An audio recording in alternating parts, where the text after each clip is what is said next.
Privilege. Hello, Jeff Dollar here. Today we have the unexpected privilege of speaking with Mr. Voyle Glover, author of the book Fundamental Seduction, which back in 1990 exposed the truth of the multiple scandals surrounding Jack Hyles and his ministry. The book is appropriately subtitled The Jack Hyles Case, for in this book Mr. Glover gathered the evidence and presented it to the reader as one would to a jury. The book is no longer in print. We'll find out why as we speak to Mr. Glover. Jack Hyles died in 2001, but his influence lives on in the extreme parts of the fundamental movement, especially in the new IFB. And the heresies that he adopted and promoted live on as well. This book should have been the nail in the coffin of the Hyles movement, but because he was successful in the systematic blinding of his followers, and such as myself at the time, into thinking that he was the greatest preacher in history, the Hyles myth lives on. So listen to a man who was there. He had access to the evidence and multiple witnesses, and has, out of a heart of concern for others, many of his own friends and family, paid the price to gather the evidence and present it to those who wish to know the truth. Okay, I think we finally got things going. Good. But I'd like to welcome Mr. Voyle Glover to our channel. Just to give you a little bit of background, I have a little bit of a connection with you, Mr. Glover, from, of course, First Baptist Church. I was a young student. I think it was probably my first year, 79. Maybe you can, maybe the years will you might be able to straighten these out. But I remember Dr. Hyles talking about you frequently from the pulpit and using you as illustration, as someone who has decided at the age of 40 to go back to school and to take up law school and become a lawyer. Yep. And he spoke very highly of you and used you as sermon illustrations frequently. So whenever I saw your book come out years later, you weren't a stranger in that sense to me. Let me give you a little insight to that. Insight. Okay. So after I got out of law school, maybe a year and a half, I was in Jack's office for something. I don't remember what it was. And we were chatting, and he said this, and this is, I think, a direct quote. He said, I don't know that I can make you rich, but I can make you a lot of money. So I get a lot of people that come in and need a lawyer.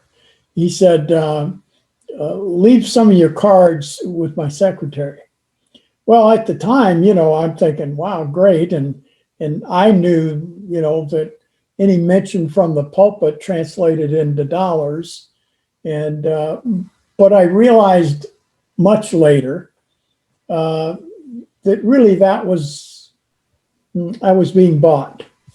That was the purchase price. That was hey, look, you cooperate with me, be my hand, be whatever I need, and I'll be there for you. I'll make you a lot of money. So I realized that much later, but it's funny how at the time you don't connect the dots on those kinds of things. But anyway, go ahead. I'm sorry. Just that I recall something. I recall something similar in my own life of much lesser scale, of somebody who was using me as a pastor, and giving gifts, and and then you realize that later that it wasn't out of the generosity of their heart so much as what it was manipulation. Yeah. And reading your book, I didn't have the time to read the whole way through it. I got your email the same time I got the book again in the mail. I had read the book, I guess it was 30 years ago, when it first came out. I ordered it along with Mr. Nischik's book, and I was already out of the movement. I was just reading to confirm what I had felt about what had happened. And I read the book, and I actually wrote Dr. Sumner and said, Dr. Sumner, I want to put this all in the past. What should I do with all of these books that I have from Jack Hyles and all the related subjects? He just said, just get rid of them. You know, he said, don't take them to a book sale. Just throw them in the garbage. So I threw everything away, and then I realized years later, boy, I really could still use this stuff. You know, because now I'm finding having connections with people from Hyles that it'd be good to have some of this information. But so I had to rebuy your book again, and it took me a while to find one I could afford since it's out of print. But I got it the same day I got your email about a week ago, and I've been reading and reading and reading, and I wasn't able to read all of it, but I was able to read quite a bit. Well, I haven't read it in, I don't know, 30 years. So. Okay, it would be about the same. So maybe we'll bring back some memory.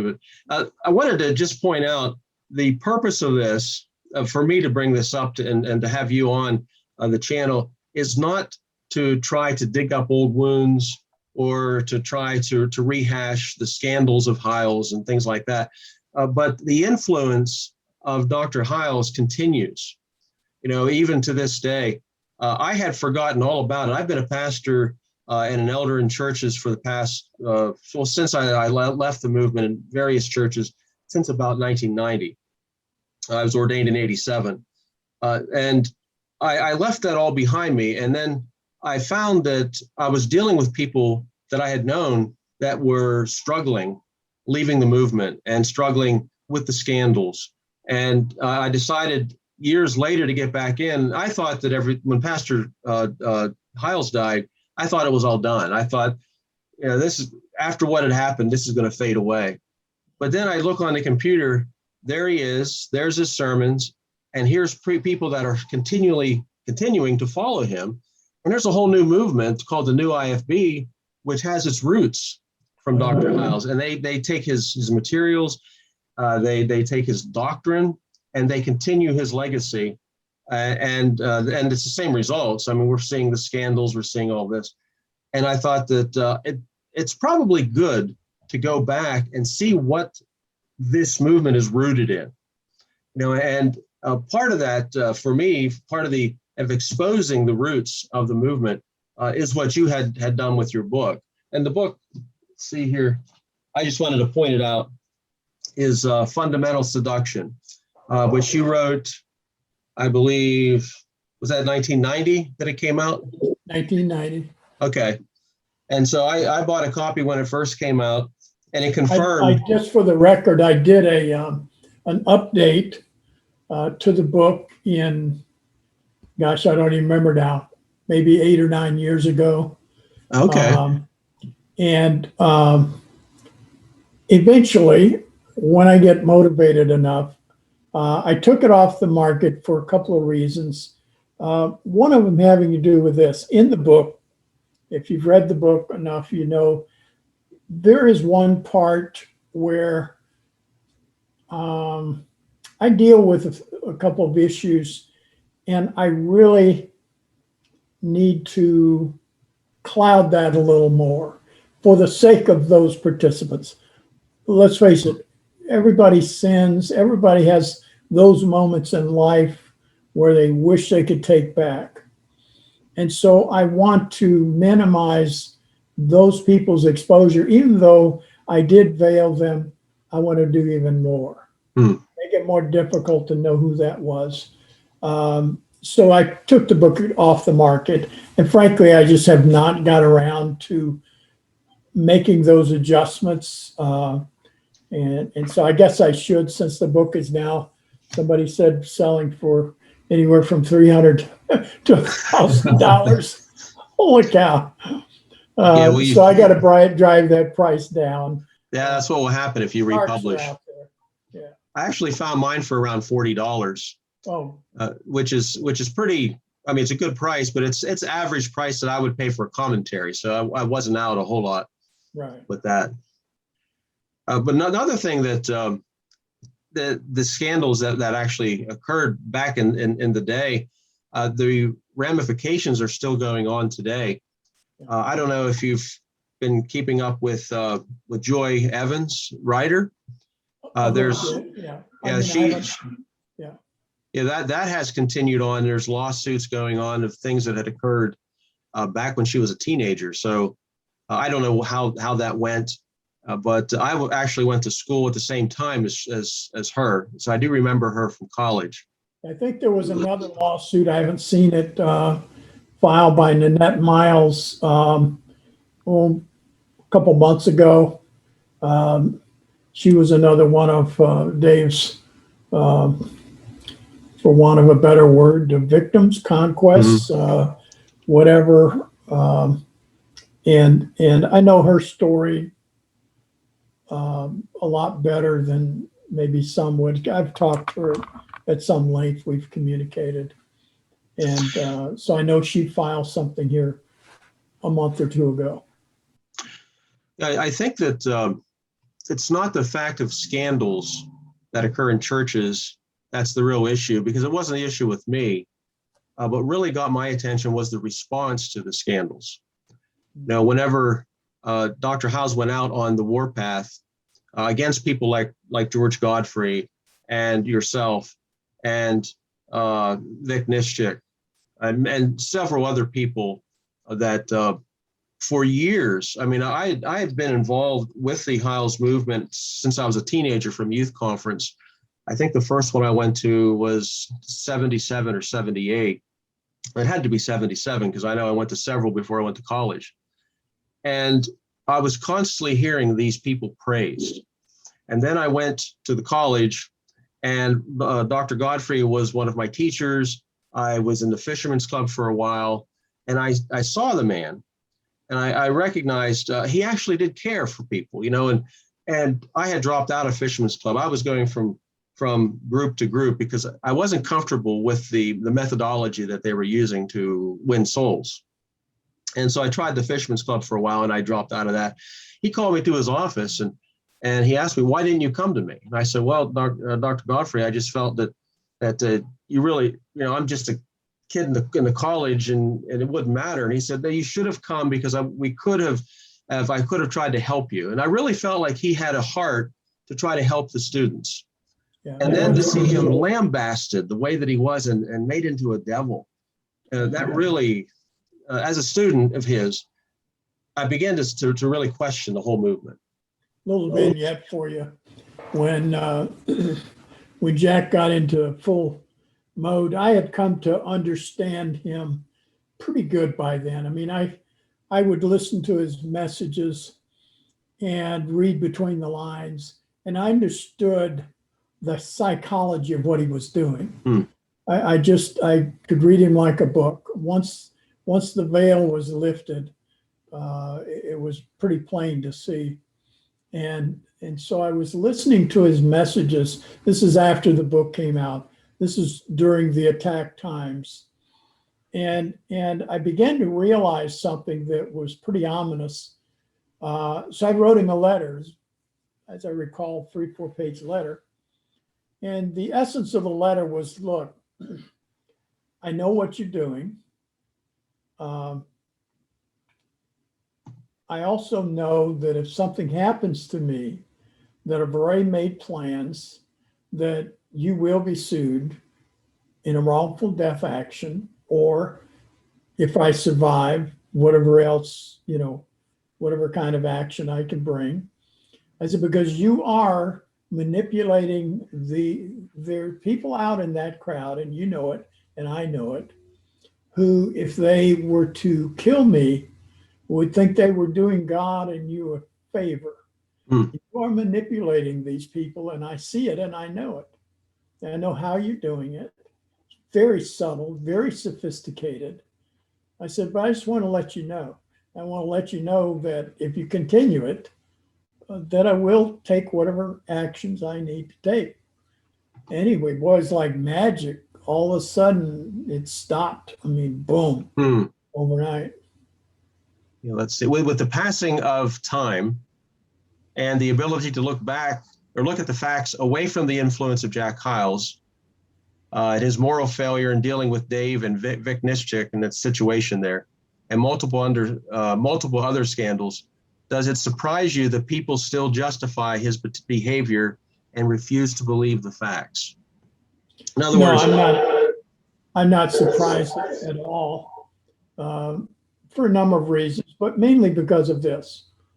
Um, Having been in that movement, and you also, um, we had a mindset there that really, if you bought into everything he said, the hear no evil, see no evil, speak no evil, we're just blind to everything. And you had that loyalty embedded in you where you were loyal no matter what, and you refused to hear or listen to a bad story about anybody for any reason. Once you bought into that, it was very difficult unless you really had communications with God, unless you really were walking with God. That's hard to get out of. Now, I believe this with all my heart. I believe that every person in that church and in that group movement, God has given them enough light that they could get away from it. At some point in time, they had some kind of a revelation from God, a piece of information, a light somewhere that allowed them to rethink where they were at and to get out. I think that many of them have not, because they chose not to, and they've chosen to ignore the facts, ranging from church members to high-ranking fundamentalist pastors. Curtis Hudson was one. Curtis Hudson knew everything, A to Z, and so did a lot of other. yeah, They deliberately chose. There's a letter floating out there somewhere where Curtis Hudson basically admitted to another pastor. And I remember when that letter came up and I saw it, and I had some communications with the pastor who told me he wanted to remain anonymous. To this day, I really am not sure who it is. But basically, Curtis expressed it best when he said, in essence, that he would continue to support Jack and that the good that he and David had done outweighed the bad. And basically he was going to not support and condemn those that condemn Jack. And a lot of church members are like, a lot of people like that. They don't want to hear a bad report about Jack because they've got him on this pedestal and they dare not remove him. The consequences are horrendous, mainly because of their faith, and that was what my book was all about. It was about idolatry. yes, that's a good Really point. not in God, it was in a man. And when you put a man on a pedestal, that's idolatry. That's wrong, condemned by the Bible, and that's what those folks have done. I've argued with some of them, and I didn't idolize him. Yes, you did. I did. And I repent for my sin. I put him on a pedestal. Now, maybe I didn't put him high as some people did, but I had him there. And I mean, there are people that I know put his word above God's word. And they don't have a problem with that.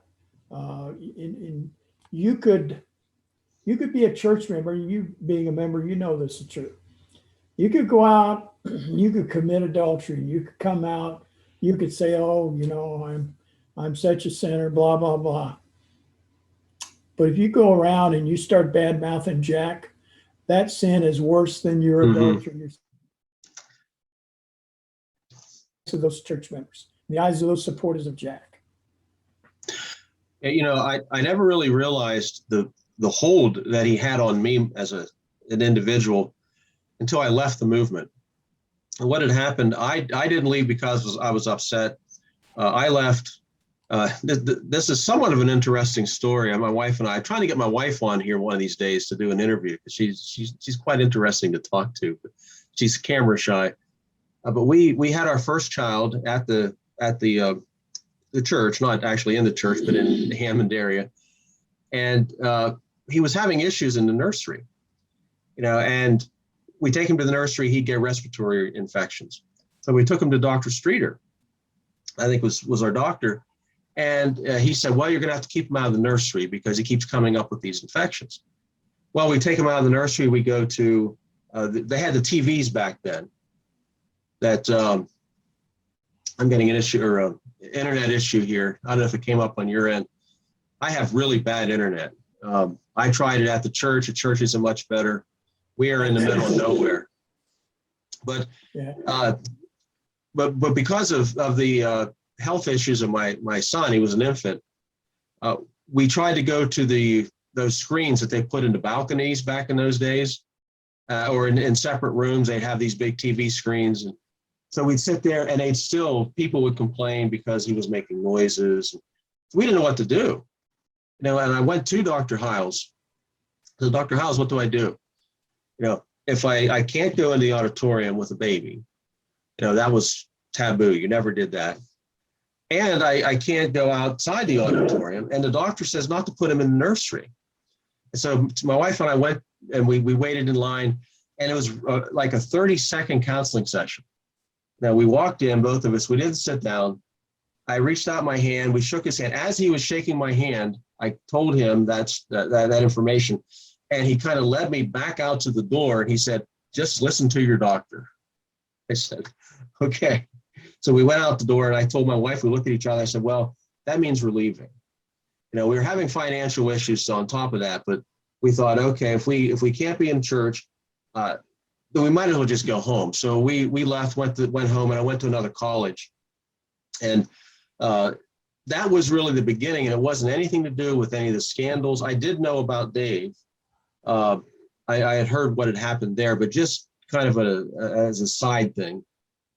I mentioned to you in an email, I knew about Harold Sullivan, just as someone mentioned to me. That was all that I had, and I didn't know how to process it. You mentioned that in your book too, where you hear these things and you didn't know how to process it. What do? I go to Dr. Hyles, which you said you had written many letters to Dr. Hyles, and that's kind of what the way I took it until the things finally blew up with the Sumner article. Yeah. And that's whenever things began to open up. And because I had written a college staff member and said, look, what's going on? And I was accused of being a sellout because I dared even ask the question. Yeah. And I thought, this is just going too far. And I left the movement. I was still everything that I was before, but I just completely said, that's enough of that. I know that this can't be of God. That was God getting you out of there. Yeah, we look back on that and we praise the Lord for what he did there. God has different ways. Oh yeah. That was good. That was the best thing that could have possibly happened for you. Yeah, not at the time. I mean, we were so upset, and I was practically weeping, leaving. I was a quitter. It's pretty much what came down. We tried to come back a couple months later. Actually, I think it was a year later. I signed up at another school to take some credits, which again was the best thing I ever did. Things were opening up there. But then coming back, I tried to find a job, but I went to the fella who at the college was to hook the students up with employment. And he promised me, I talked to him on the phone. He said, oh, I can get you a job. I came back, no job. He said, well, that you went ahead and left anyway. There's other guys here that need these jobs. I was a quitter. Because I quit, I was put down on the bottom of the list, and I never did get a job, and we left again. That was good. So,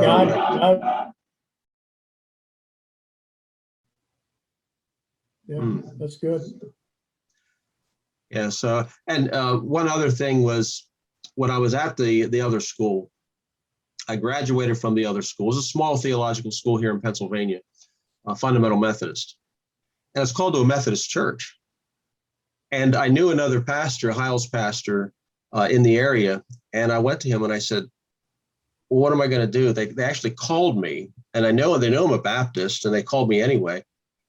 I said, what would Dr. Hyles think? And this fella, and I think he had his head screwed on right. He said, it doesn't matter what Dr. Hyles thinks. It matters what God thinks. I thought, well, that's a novel idea, to consider what the Lord wanted rather than what Dr. Hyles wanted. If you could have talked to him, I can tell you what he would have advised you. he would have told you to take the church and basically do what he did. Go in, change it, make it into an IFB church. You know, he's advised, he's given that counsel.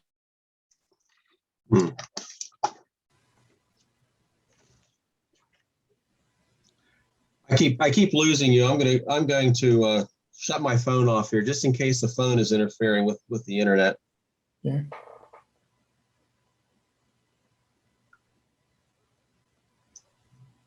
If I can get this.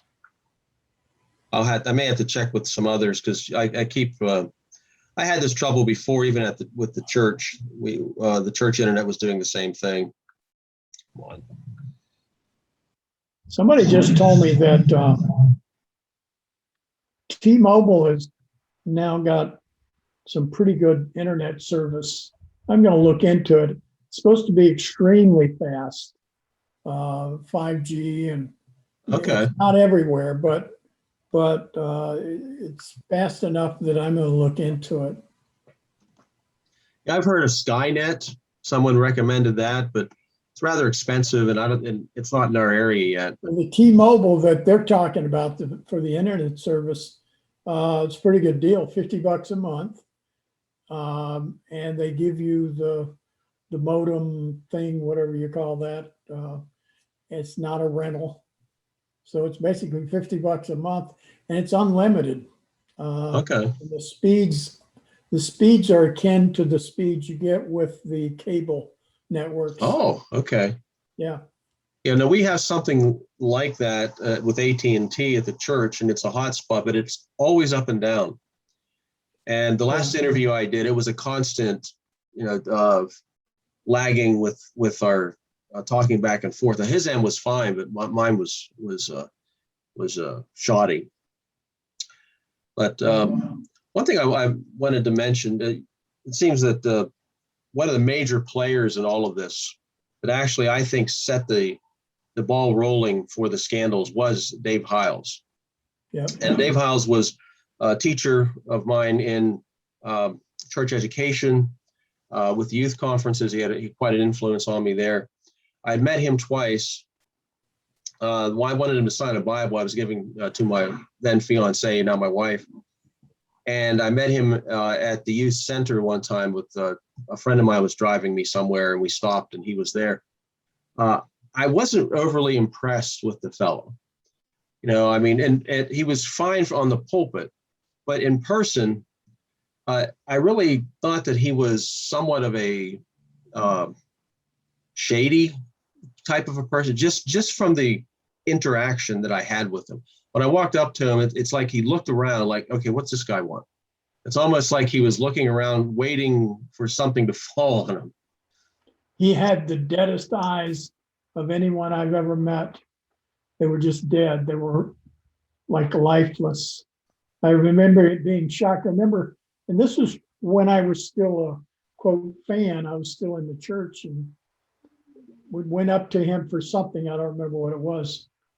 And, they had a program. They wanted to have the Chicago kids come live in our homes, and we were dumb enough to buy into it. It was a good experience, but it had some bad spots, believe me. But anyway, I remember walking up to him in the youth center, and I had never met him before, seen him, but never come up face to face with him. And when I left in the car with my wife, I said, honey, there's something really wrong with that man. I said, he had the deadest eyes of anyone I've ever seen. It was flat. I don't know how to explain it. There just was a deadness there. So. Now, one of the things I think I've discovered over the years with this movement is a failure to understand regeneration. That is being born again. The idea is that you follow a certain recipe, you say a prayer, and you're saved forever, and you don't have to worry about it. And that's about where it would end. Yeah. And then you're given this long list of rules. the ladies don't wear the pants, and you keep your hair cut short, which I started doing when I was a teenager. You use a King James Bible. You can go down the whole list of the things. Don't go to movies, things like that. And that becomes your modus operandi, where you're, okay, this is now, I'm now this, but I think there's a failure of the heart, that message doesn't get to the heart. And when you have a big mass movement like that, it seems that these guys work their way up because they're the ones that are willing to do the politics, and they work their way up into the movement, and they become the movers and shakers. And I would say, at least from my experience back then, probably 90% of these guys that I knew at the college and the big name preachers, I really doubted if they really knew the Lord. Well, what you've done is you've touched on, I think, the heart of the reason for all the moral failures. When you have a church that there's not an emphasis on holiness, true godliness, true walk with God, you have an emphasis on works and the flesh, and there's not an emphasis on walking with God. Bible says walk by faith and you'll not fulfill the lusts of the flesh. Walk in the Spirit. You'll not basically walk in the Spirit. How do you walk by faith? Well, you walk in the Spirit. How do you walk in the Spirit? You walk by faith. So, and as a result, flesh does what flesh does. Flesh produces flesh. And so what we're seeing is a lot of fleshly Christians producing fleshly works and fleshly results. And we shouldn't be shocked when we see these things, because these people are just, dogs do what dogs do because they're dogs and they're following a dog's nature. And so if a man or a woman is not walking in the Spirit, they are going to fulfill the lusts of the flesh. You can take that verse around in Galatians and you can turn it around and say, okay, it says walk in the Spirit and you'll not fulfill the lusts of the flesh. Well, flip that around and you say, well, walk in the flesh and you'll fulfill the lusts of the flesh. And I think that's what we've seen. We've also seen, as a result of flesh producing flesh, we are seeing the salesmanship, the aggressive salesmanship producing tear after tear after tear. Yes. And the churches are filled with tears.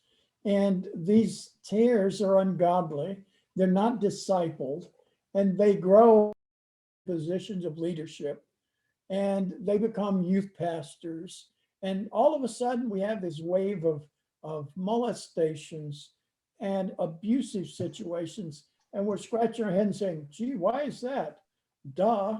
Goes back to the way they run their organization, which is, okay, at the heart of it is this. And I apologize for getting on a bandwagon, but let me rant. Well, I think it's the heart of the issue. Yeah. And that's why when I went to the kernel of all of that, you can be a good Christian. You can be the best Christian. I mean, you are a walk with God Christian in their eyes if you do one thing. Soul win. That's it. And I never, ever one time remember a message on walking with God. I remember one time Jack saying that, they say, about being spiritual. And I think he was saying this in rebuttal to something I said in my book. But he said, if you're out there winning souls, you are spiritual. Well, no, because you're out there winning what? Tears? If you're out there in the flesh, you're going to produce flesh. You're not going to produce spiritual food. End of story. End of rant. Yeah, that was the main issue with me. I was there for 5 years at the college in the church, but I never really was able to get that niche. I went from the bus ministry to the Fisherman's Club to the deaf ministry to the the ministry they used to have for the Vietnamese. They had that. I just bounced from one to another thinking, what am I lacking? What am I missing? And I would weep over these things. Why aren't I winning souls like so-and-so? Or I had this dedication, and I'd pray and I'd go out. And then I realized that, well, I know what happened to me. I was a pagan in the world. I had some knowledge of religion, but something happened to me that opened up my eyes to the truth. And I love the Bible. I love the church. I wanted to serve the Lord. And it didn't come from within me. It was a work of the Spirit. And we would go out and we do these things, and then we'd have to try to coerce people to come to church and coerce them to read the Bible. And you almost have to browbeat them to do. I'm thinking, what's wrong? And yeah, I'm winning all these souls or whatever, but none of them are showing any fruit of the Spirit. And that really got me thinking, but I couldn't connect the dots, back in those days. Well, I couldn't either. But by the way, just for the critics out there who are going to be putting this on your little comment section, I'm not against soul winning, spiritual soul winning. I'm not against somebody getting saved, not against somebody getting witnessed to. I'm not the methods that are utilized by most IFB. The knock on the door, the 1, 2, 3, all of that. Mm-hmm. It's just so formalized. It just has nothing to do with the work of the Holy Spirit. It's all salesmanship. Right. And I recall part of the curriculum at Hyles was how to win friends and influence people. I had to buy that book by Dale. Was it Dale Carnegie?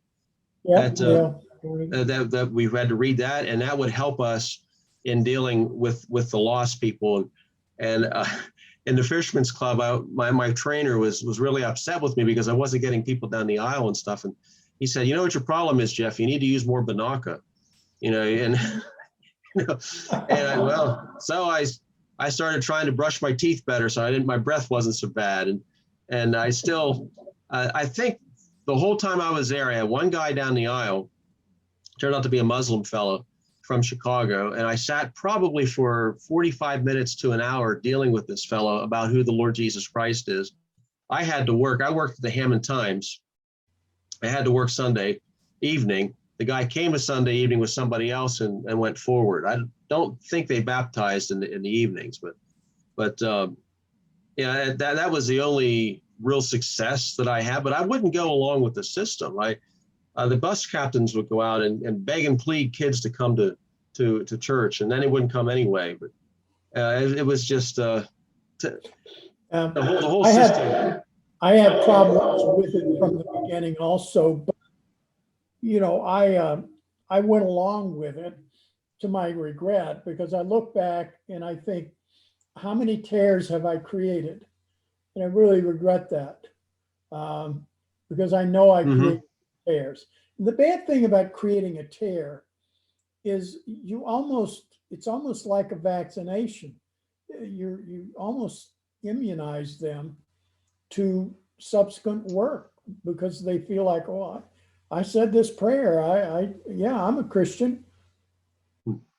Yeah, and the fellow that led me to the Lord took me to 1 John and said that you can know you have eternal life. Now you know for sure you're going to heaven, and you're going to heaven. Now you're my brother in Christ, and all of this. And so, like you said, there's that tear is now inoculated. But I've kind of gone on the warpath against that kind of stuff in my YouTube channel, because I think that is one of those core issues. Yeah, one other caveat that I want to make here is, I'm not knocking all of IFB, because there's so many diverse groups within that label.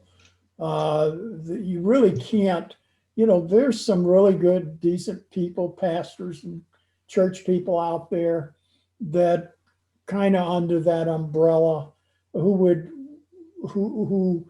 soul winning model is very different from that, and whose perspective on how to win somebody to Christ is different. and they do discipling, and I know that. I know there exists out there. So I'm not throwing a blanket on everybody who identifies as themselves as a Baptist or independent Baptist. But I'm saying as a general whole, especially for the Hyles camp, those followers and those that have, those are the ones that are my targets particularly. Right, I would say the same thing. I did have another question for you. In your book, you mentioned about the stress that the lifestyle at First Baptist puts on the family. Yeah. And you mentioned that your children, that they suffered because of the amount of time that you were spending when you're teaching the Pathfinders class and doing the other things, and your wife was working for the college or the school. And I think that's a universal thing that we go through. But as far as recovering from that, I come from a broken home. My parents divorced when I was 10. I really had no structure. And when I came to the Hyles movement, that gave me the structure. And I was reading Dr. Hyles' books on how to rear children. And so I'm raising my kids by the book, breaking their will, abusing them.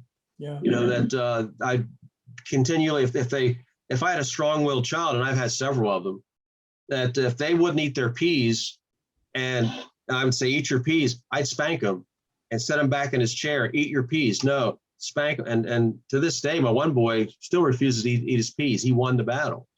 But in the process, it drove a wedge between me and my children. Oh, yeah. Now, have you found a way of recovery to that? I mean, I raised my kids IFB. I love my children. They love me, but there's still, that many of them refuse to go to church because of that. The experience that I put them through, it was me that did that, following the books and going by the book with Jack Hyles. The recovery. What I did was this. When we left in 87. And I left, I knew, because I left before I did the book. I left in 87. I knew there were just too many things wrong.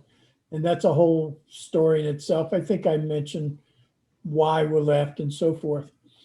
But in any single thing, as an individual Christian, was I knew I was corrupted. I did not know to what depth. And I had to literally question everything I believed. Mm-hmm. And then that put me into the Bible. And I literally devoured the Bible, read it and read it and read it and devoured it and studied it and thought about it and prayed about it and asked God to show me things, to relearn what I thought I knew. And that helped me so much. I can't even begin to tell you how much it helped me, because it helped me to establish the right relationship with my kids. I remember driving to church one day with my daughter, my oldest daughter, Sarah, and we were going to the church I go to now. She's now the pastor's wife of that same church, Lake Hills Baptist Church. And so we're driving to church. She said, "Dad, I am so glad we're going to this church." She said, "I hated church back there," meaning First Baptist. She said, I hated going. I hated everything about it. And she was at that critical age, like preteen, to where she would have rebelled, and I know it. And she would have been what many of those kids turned out to be, which was great actresses and great actors. They lived an outward life to the parents and the people at First Baptist. And in their private lives, it was a whole different thing. I remember Linda Murphy. I had an extensive interview with her before I put my book out. A lot of people don't know that, but she gave me just a lot of good validation. She read the book before it was published. And in fact, she told me, she said, I thought I would find a lot of mistakes in your book. So the only mistake I could see was you said there was an alley between our house and the Nishik house. You said, there's no alley. I said, Linda, I'll fix that. But anyway, all that to say this, I really think that the key to the relationship with your family is to be found with prayer, repentance, turning away, acknowledging that you've been wrong, acknowledging, that hey, I've screwed up here big time, and God will lead you. And I remember just Sarah saying, I love the fact, Dad, they're teaching the Bible. I love, hearing the scriptures and I'm happy. And she was just elated. And I remember crying as I'm driving, and it was God's validation to me Wow. that I did right, because as you know, and as anybody who's left that church or that movement knows, it's a very emotional thing. If you've been tied, if you've been wedded to something like that emotionally, spiritually, and physically, then unbreaking that tie is difficult. And you're second guessing yourself all the time. Oh, did I do right? Oh, is God gonna punish me? Oh, am I gonna get sick because of my kid's gonna die because all the stuff that is thrown at you from the pulpit, that if you don't do this, God's gonna, the God with the big stick, I call it, religion. That's what it is. And so you have to get unglued from that mindset, and God will validate your efforts.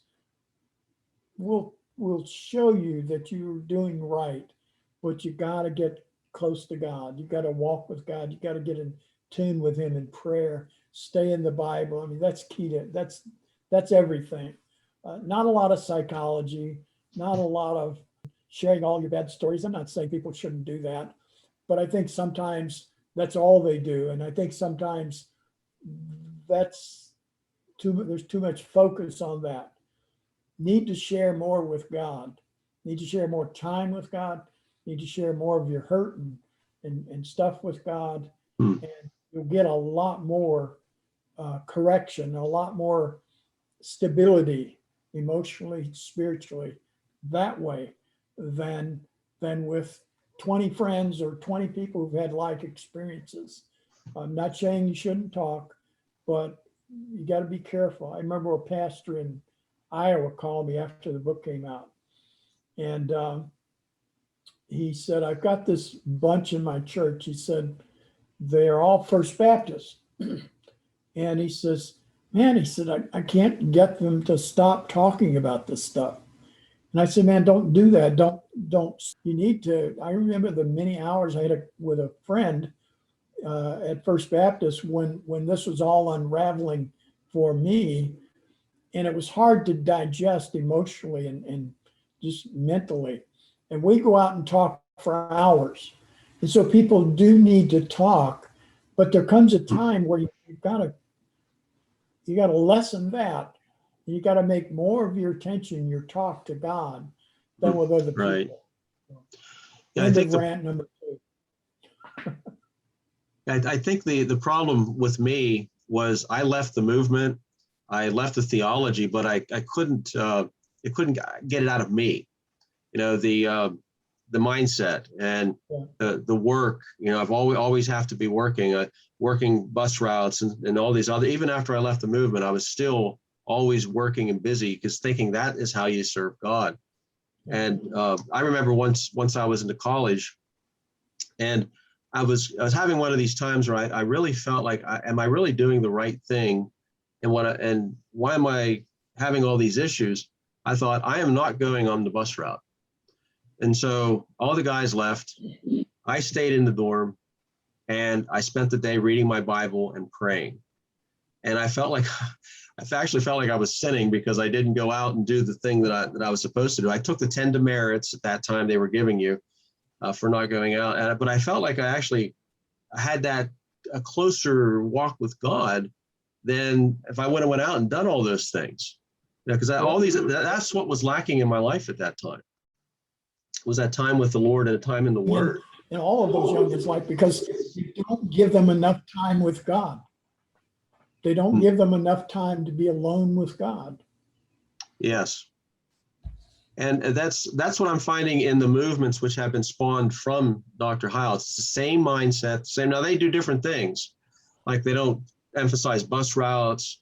They may not emphasize certain things theologically that he did, but you have that same mindset of being busy doing things, and that's how you serve the Lord, basically. What you have too, Jeff, is you have a lot of these guys that go out, and for them, it's nothing more than a little kingdom, a little fiefdom. It's their little place they can rule with authority, and they have, quote, a legitimate, in quote, right to do it based on their theology. I'm the man of God. You got to do what I say. You got to, yeah, I'm in charge. And, you know, and it really, power corrupts, and absolute power corrupts absolutely. There's a lot of truth to that. And I've seen so many pastors corrupted by power that you don't dare cross them. You don't dare tell them they're wrong. God forbid if you ever come and criticize a sermon and say, that's theologically incorrect. Or, Pastor, could we talk about this? Because I don't see what you're saying here. I think you may be wrong. Oh man, don't ever do that with one of these guys, because they can't handle it, and they will, you know, basically kick you out of the church. You're a sinner. You're no worse than a sinner. You're of the devil. Yeah, we lost a lot of friends once we did leave the movement, but I remember we were attending a church that was pastored by a fellow who was from First Baptist, who grew up with Dave Hyles, knew Dave Hyles personally. These people, we had some very good friends in the church. We had already left, and we were still maintaining a friendship with this family. And the lady came over to me and my wife as she came over to our place. She was crying her eyes out, didn't know what to do. There was things going on, things being said in the church that her husband felt wasn't biblical. So he went to the pastor, and he was told, just like you said, I'm the man of God. You don't touch what I say in front of the pulpit, and just keep your mouth shut. And then they decided they were going to leave the church, and it caused quite an emotional upheaval. But what they did was, because the mindset was so well entrenched in their thinking, they went to another church identical to the church that they left. And they just had to go through the same thing again. And then because we had left the movement, and I was a Methodist, a fundamental Methodist, I'm not a United Methodist. Actually, Dr. Hyles spoke in the church, the Methodist church, that I was assistant pastor and was ordained through. And I remember as a student, him talking about going to a Methodist church. And I think that's where I ended up, and it was in Maryland. But because we did that, they wouldn't have anything to do with us after that. You know, our kids grew up together. But because we left that way of thinking, we were considered dangerous and written off, I guess. But that's True story. I had a man that I represented his son, kept his son from going to prison, not just local jail, prison. Did it pro bono. I'm walking down the street one day in Cherville. I don't remember exactly where, but anyway, we're walking this way. He crossed the street to avoid me. Oh, wow. Yeah. Now, do you still live in the area there? I do. I live in Cherville, and I've been in Cherville since I wrote the book. In fact, I had an office that was just down from the school system there in Cherville, and my house was 2.5 blocks from the school. In fact, it was kind of interesting. I was talking to somebody about this the other day. One of the things that I knew when I wrote the book, since I was part of that movement so long, I knew how folks think. I know how they feel and look. And they were all looking for me to die suddenly. Oh. They were all looking for, something bad to happen to Voyle Glover.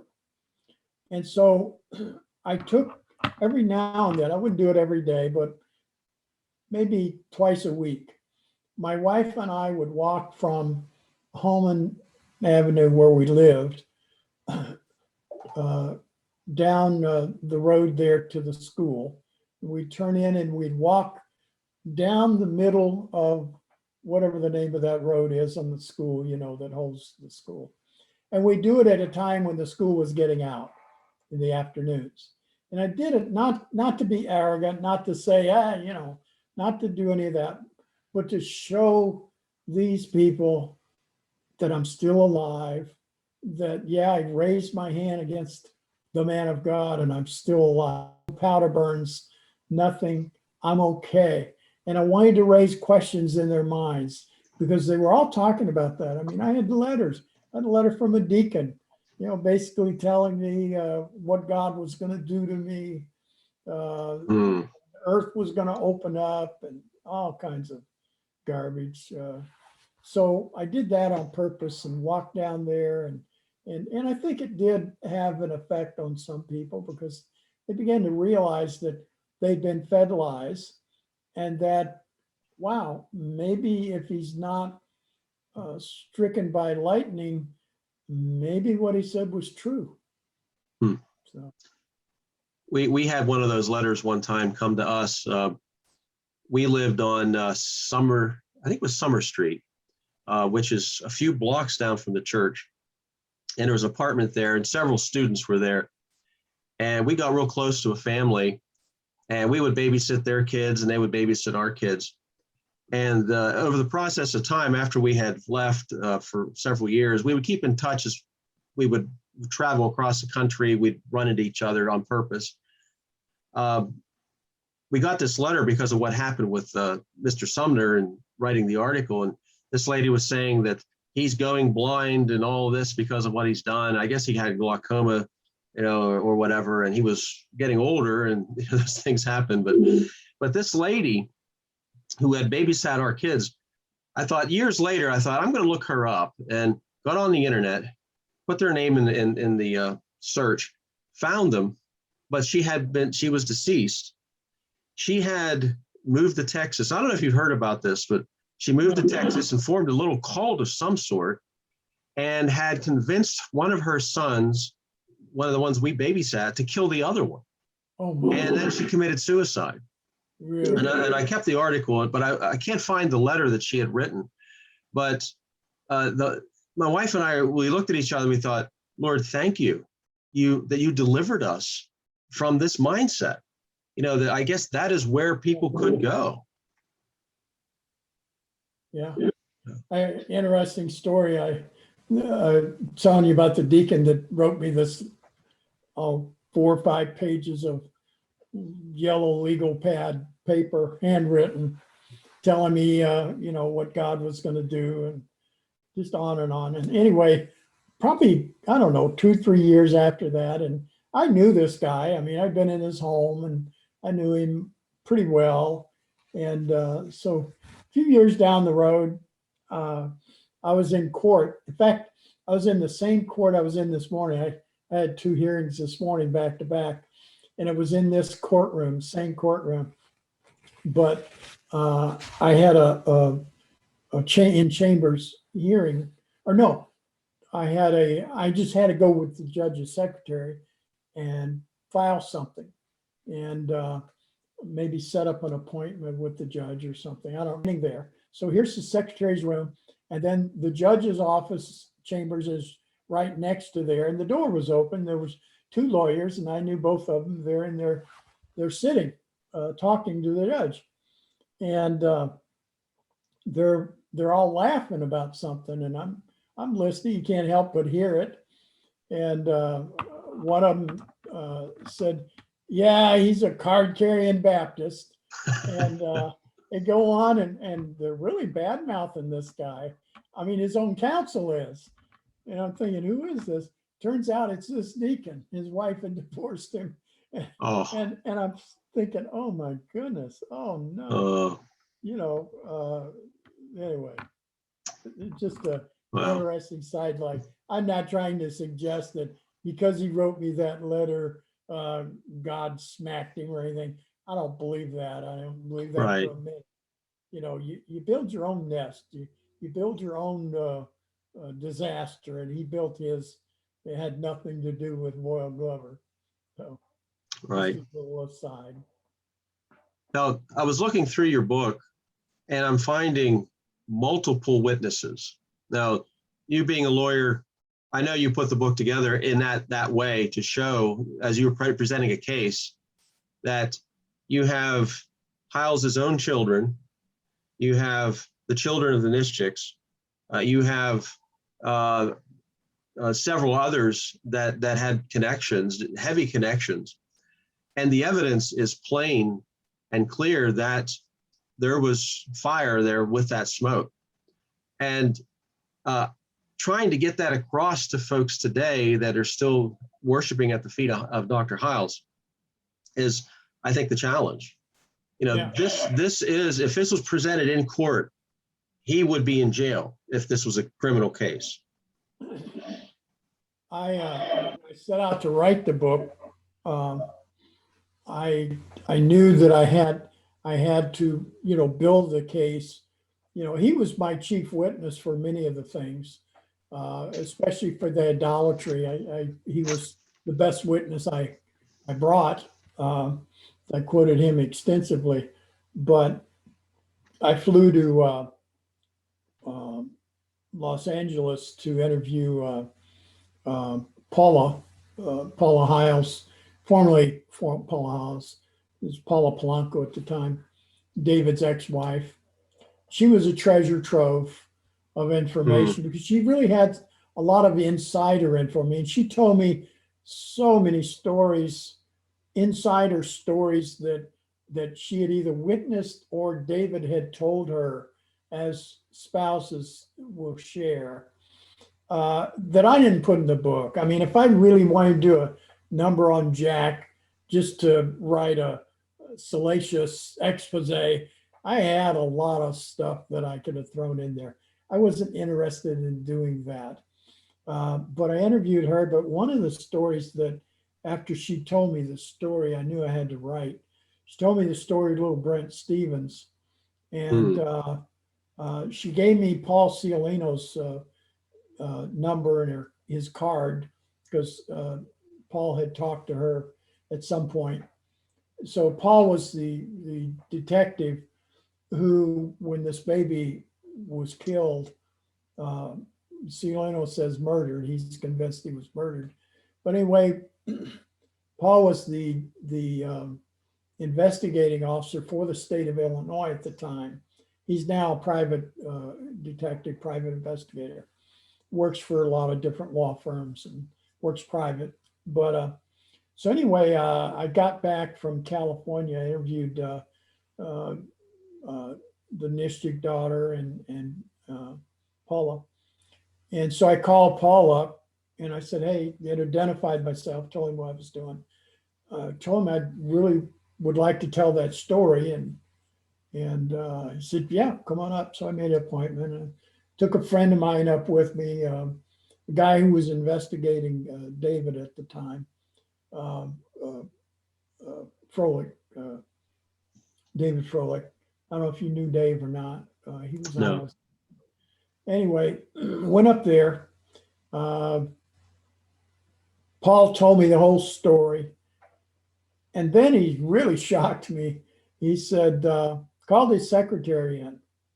And she comes in, he has the files, pretty thick file, throws it on the desk, and he says, make Voyle a copy of that whole file, everything in it.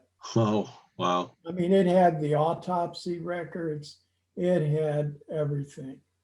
And so I took that file, and after I went through the file and did some interviews and talked to some more people, I knew I had to write his story, the story of Brent Stevens.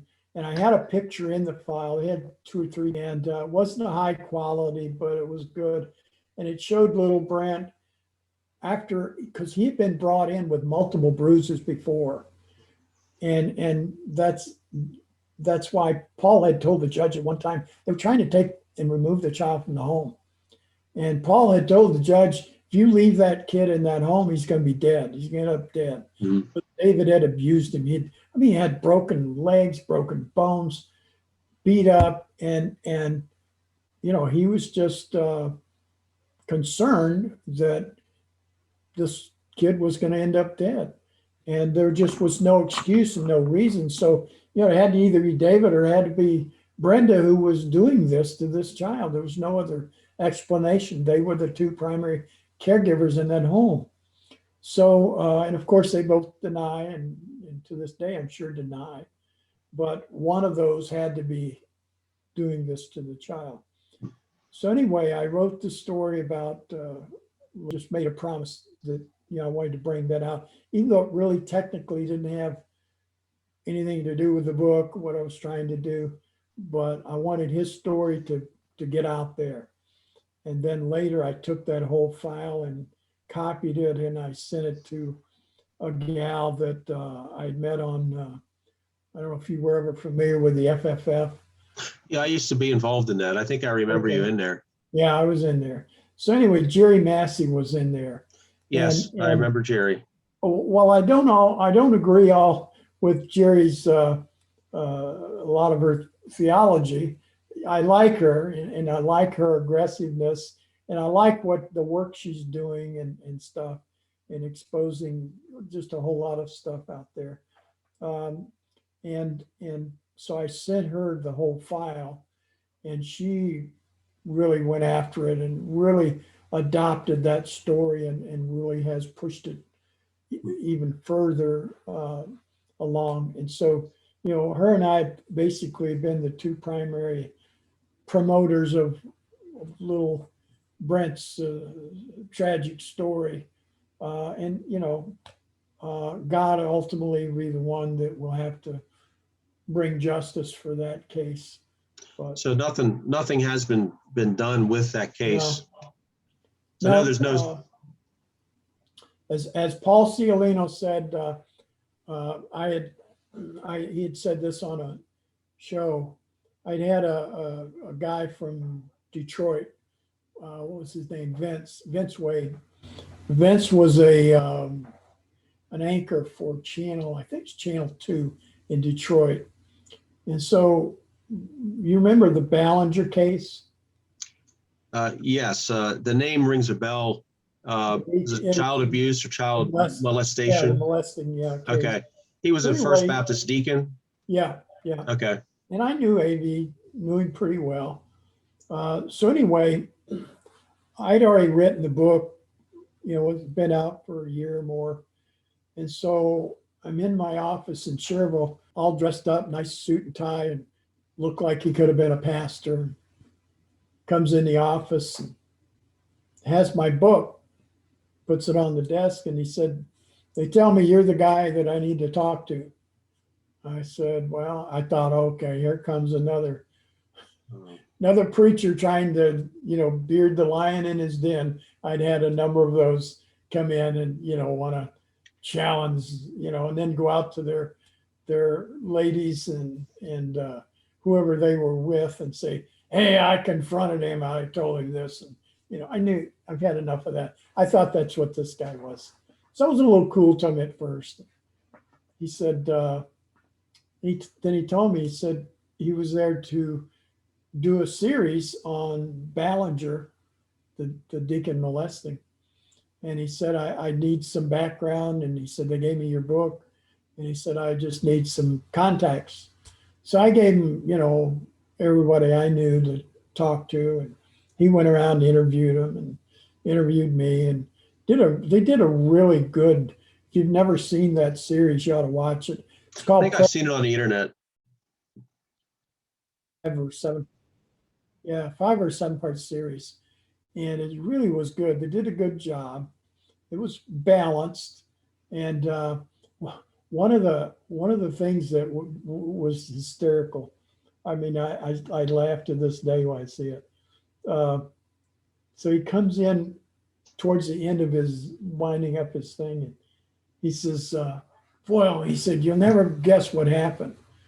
I said, "What?" He said, "Well," he said, "you know how I asked you, if I could go there?" He had asked me, he said, "You think I could go to the church without being assaulted?" I said, "Yeah." I said, "They're not Looney Tunes." I said, they're a little strange, but you go in looking like that, put a Bible in your hand, and they'll shake your hand and welcome you in. So don't worry about it. I thought he was going to go to the church, and so what he did, he says, he said, I got a cameraman out of Chicago, sister's affiliate, ABC or NBC or whatever it was, and he said we went there. I think it was on a Sunday morning, and the cameraman, they park on the street. Cameraman gets out, he gets out, and they start filming. And while they're filming, and maybe you were in one of the buses at the time I came out. No, you'd have been gone by then. This was 91 or 92. I'd moved back to Pennsylvania in 92. Yeah. So anyway, Hyles-Anderson students are getting off the bus. And he said, all of a sudden, he said, some security guard over there starts yelling, media. And he said, all of a sudden, he said, Bibles start going up and they're hiding their faces. He said, everybody's hiding their faces. He said, my job is to cover in Detroit most of my career. I've covered the mob. He said, that's the only time I've ever seen anybody do that. The criminals cover up. I said, well, I don't know what to tell you there, man. I said, but it gets worse and funnier. He said, this big security guard comes up to us and demands that we leave. So he was about 6'3", and he put his hand on a .357 Magnum. Said it really was very intimidating. He said, I have to admit, it bothered me. He was intimidating. He commanded us to leave, and I told him we're not going to leave. And he kept pressing us. And finally, we got the cops involved. I don't know if he called them or how they got there, but anyway, the cops come up and told the security guard, basically buzz off. This is a public sidewalk. You don't have the right to command them to leave the sidewalk. Another little vignette. I could write a whole book on stuff that's happened in the course of what I call the Hyles Wars. Now one of my teachers at Hyles was Jack Scott. And just kind of a side note of all this, I attended the college as a freshman in 1979. He was my English teacher. He was one of the nicest fellows that I had ever met. I mean, he was probably, I think he's a few years older than me. He would have been in his maybe like 23, 24, and I was 18. He went out of his way to help me, very congenial. And then I leave the college and he kind of fades out of my memory until I see him on the news. And he's being arrested and taken to prison. And I'm thinking, what happened between that time period? I think he had just married Cindy, I think it was, whenever he was a teacher. And then I see him carted off, I think it was 25 years later or so. And my own thought was, it was the influence of his father-in-law. That this man came out of Michigan as, just like I did, as a naive Bible student, and somehow gets hooked up with the pastor's daughter, gets into the system. Yeah. And the system destroys him. Yeah. And I watched some of his preaching at the youth conferences later. I took some of the kids and he was the one preaching. And the infamous Pauly Schaff sermon, it's all through the internet. And I'm thinking, this man there's a great transformation from when I first met him up until the end of his ministry. I knew him fairly well. I mean, I met him privately a number of times. I had given him some legal advice on some things over the years, different things. And I liked him. He was very congenial, how he is. He was an idea guy. I mean, he really was a very smart individual. And I remember writing him a letter after I'd met with Vince Wade, after the incident with the bus, covering their faces and so on. So I wrote Jack a letter and I said, Jack, I described the whole thing, told him about Vince Wade, came into my office and what his experience was. I said, Jack, do you realize that you guys are acting like a cult, and that that's how you're going to come off on this series? I hadn't seen it yet; it hadn't come out yet. I said, you guys really need to rethink how you do things and how you react to the media, and you really are coming off like a cult. Just a little friendly advice, and I had already written the book by then, so I'm sure he didn't read my letter. I'm sure he trashed my letter. But I had I had watched him when he first took over. I had watched some of his messages, and they all had the element that I pick up on in a heartbeat. The element of arrogance, the element of pride. And he had it, and I just saw it blossoming in him. And I told a friend one day, we're sitting down chatting, and I said, I'll make a prediction. I'm not a prophet, but I'm gonna pretend. I said, I predict within 5 years there's going to be another scandal, and he's going to be at the heart of it. Mm. Well, I was off by about 3 years, but I mean, it was almost an epic destroyer. I mean, if pride gets a hold of you, there's no end to what you might do, because you get to the feeling you're indestructible, that you're above it all, that you can do anything you want. That's what happened to David. King David thought he was above the law, above God's law. Yeah. He could get away with anything, even murder and adultery. He thought he could get away with it. And I think Jack thought he could get away with this, and that God wouldn't judge him, that there'd be no repercussions. And a sad story. About talking about that video. So I have a good friend who's a lawyer. He's Catholic, and we've officed together over the years, and there's nothing we can't talk about. I've shared the gospel with. I've talked to him many times, and he's shared his faith with me, and we debate. Right now, we're debating the rapture. So I'm trying to convince him that I'm right and he's wrong.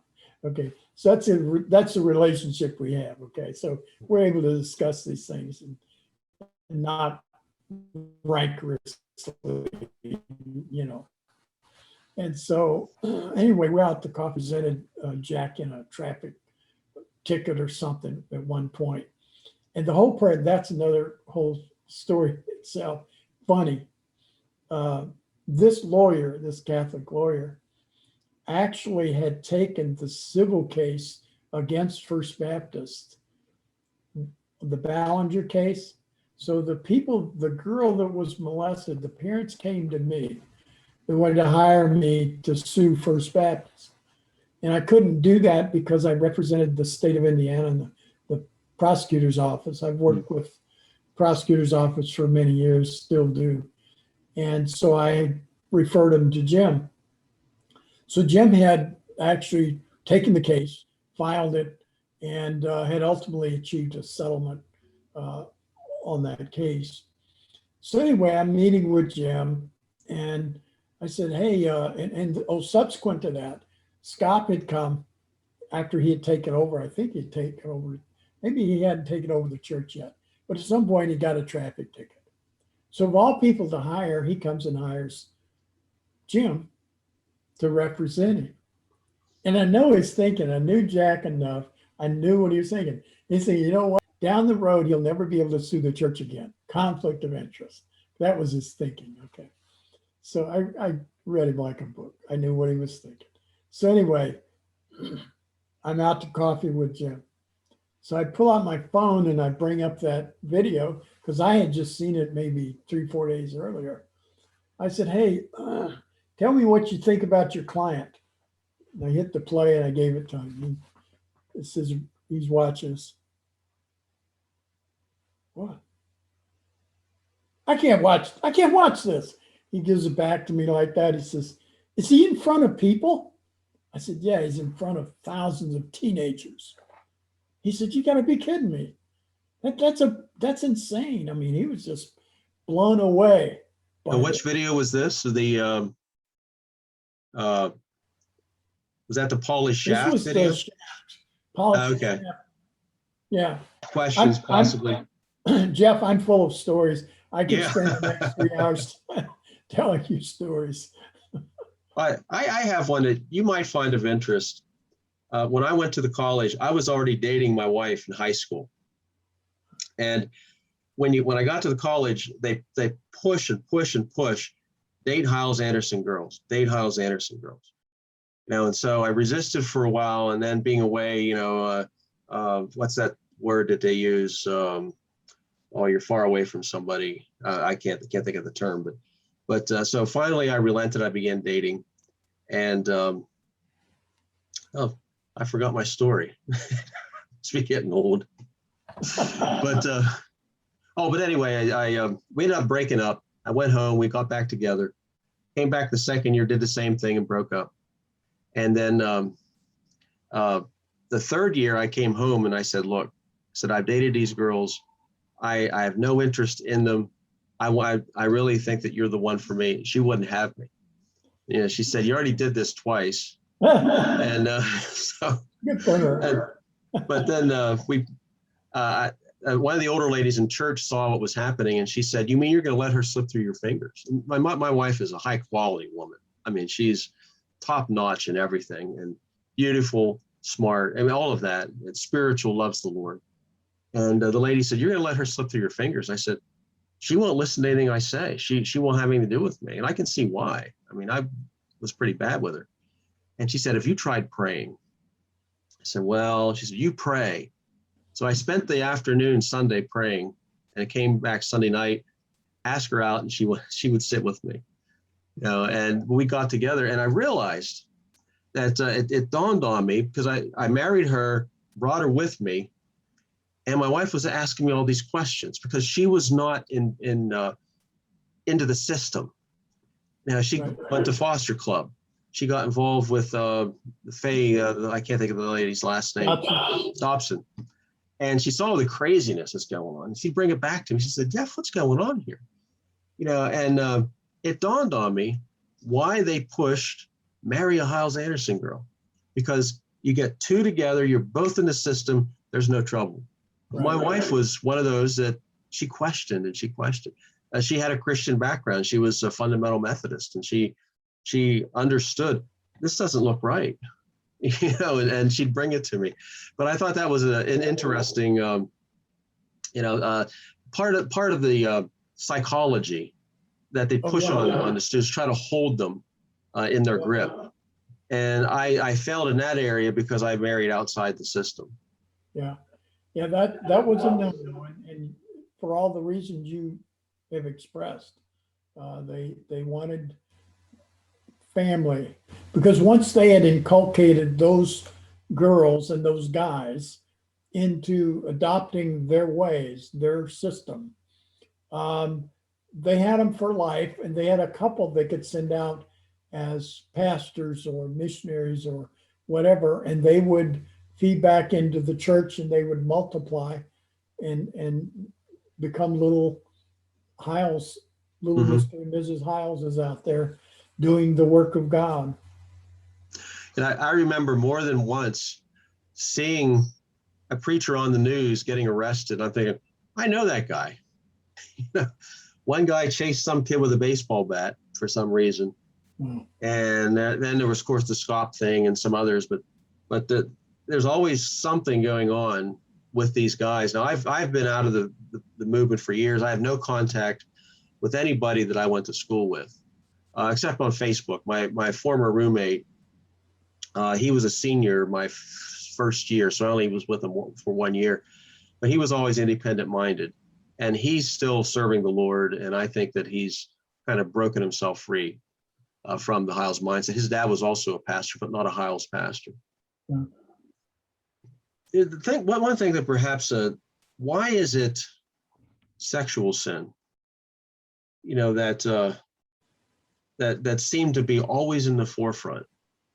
The college and the church, the pastors that left, that went out from the college, I'm always hearing these things. It's one of the easiest sins, I think, for Satan to get to a man, especially with. I can't speak for the women because I know men, how they think and how they operate, so I'm more comfortable with talking about men. But you're an easy target for that sin. I don't care who you are. I don't care how long you've been a Christian. If you are not careful, if you're not walking with God, you are a target all the time, but you're very vulnerable to that sin if you're not careful. And I mean, perfect example in my book is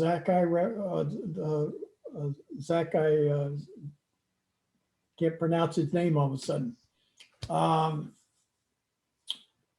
remember his name now. Anyway, see what getting old does to you. Yeah, I know. Anyway, it's a perfect example, I think, of how Satan operates.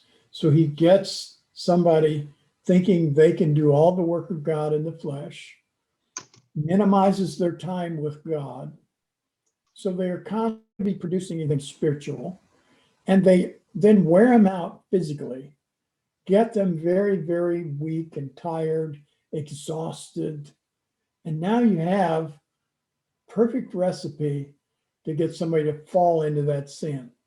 I know, I've never committed adultery on my wife. I can tell you there is one time where I was sorely tempted. And it was a time when I was physically exhausted. I was working full time. I was going to law school full time. I was just exhausted. I mean, doing law school was probably the hardest thing I ever did in my life because I worked full time. It was far beyond the level of sophistication of what they expected from us was far more than what I thought it would be. I mean, it was so different from college. College, I didn't have a problem with. I worked full time. Went to college, didn't have a problem. Law school, oh my, that was different. So I'm in my second year, I think, first year, I don't remember now. And I can remember the very clear-cut offer. It was, I don't want to say blatant, but there was no mistaking. And for maybe 5 seconds, I actually thought about it. Instead of instantly rejecting, I actually gave it that small space and instantly realized that I can't even think about going down that road. But for me to even consider it that little tiny bit of time shows you what exhaustion can do.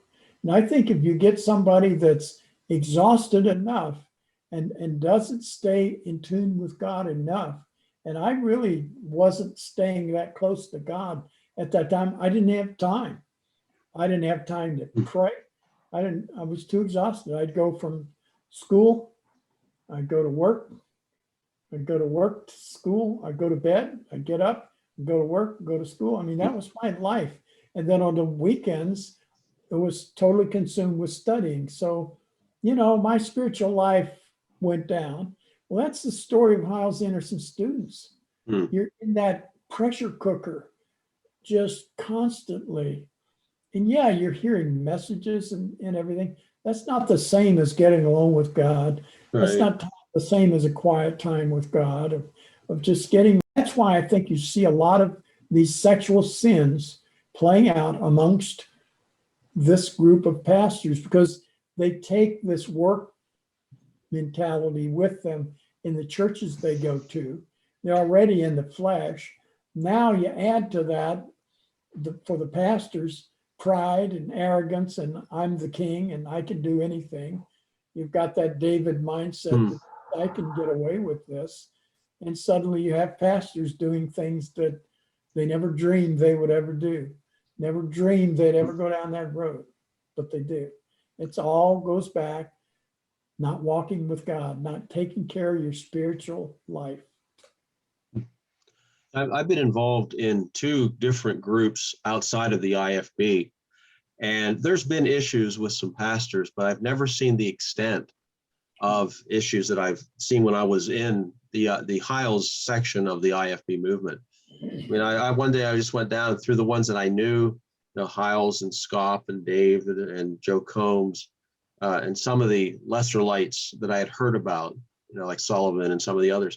It just seemed one after another, and there had to be something there. And I was thinking one thing was the lack of regeneration in many of them, but like you said, the other was the constant pushing and exhaustion. But I thought that was a good point.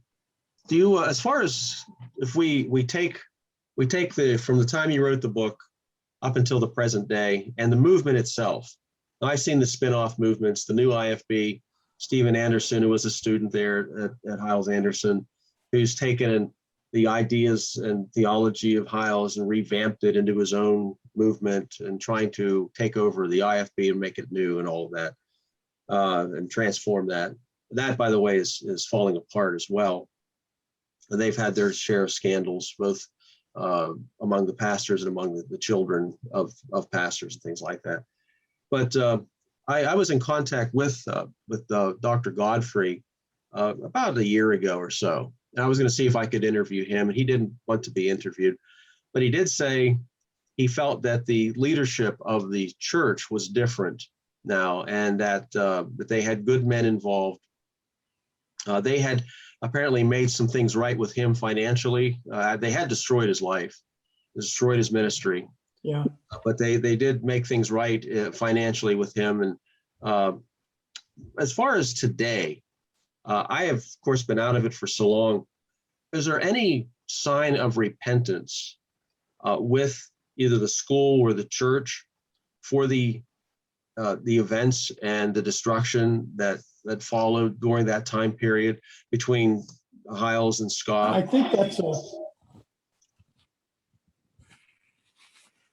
no, I don't see any of that. I think that the current pastor, yeah, I think he's a good guy. I like the guy.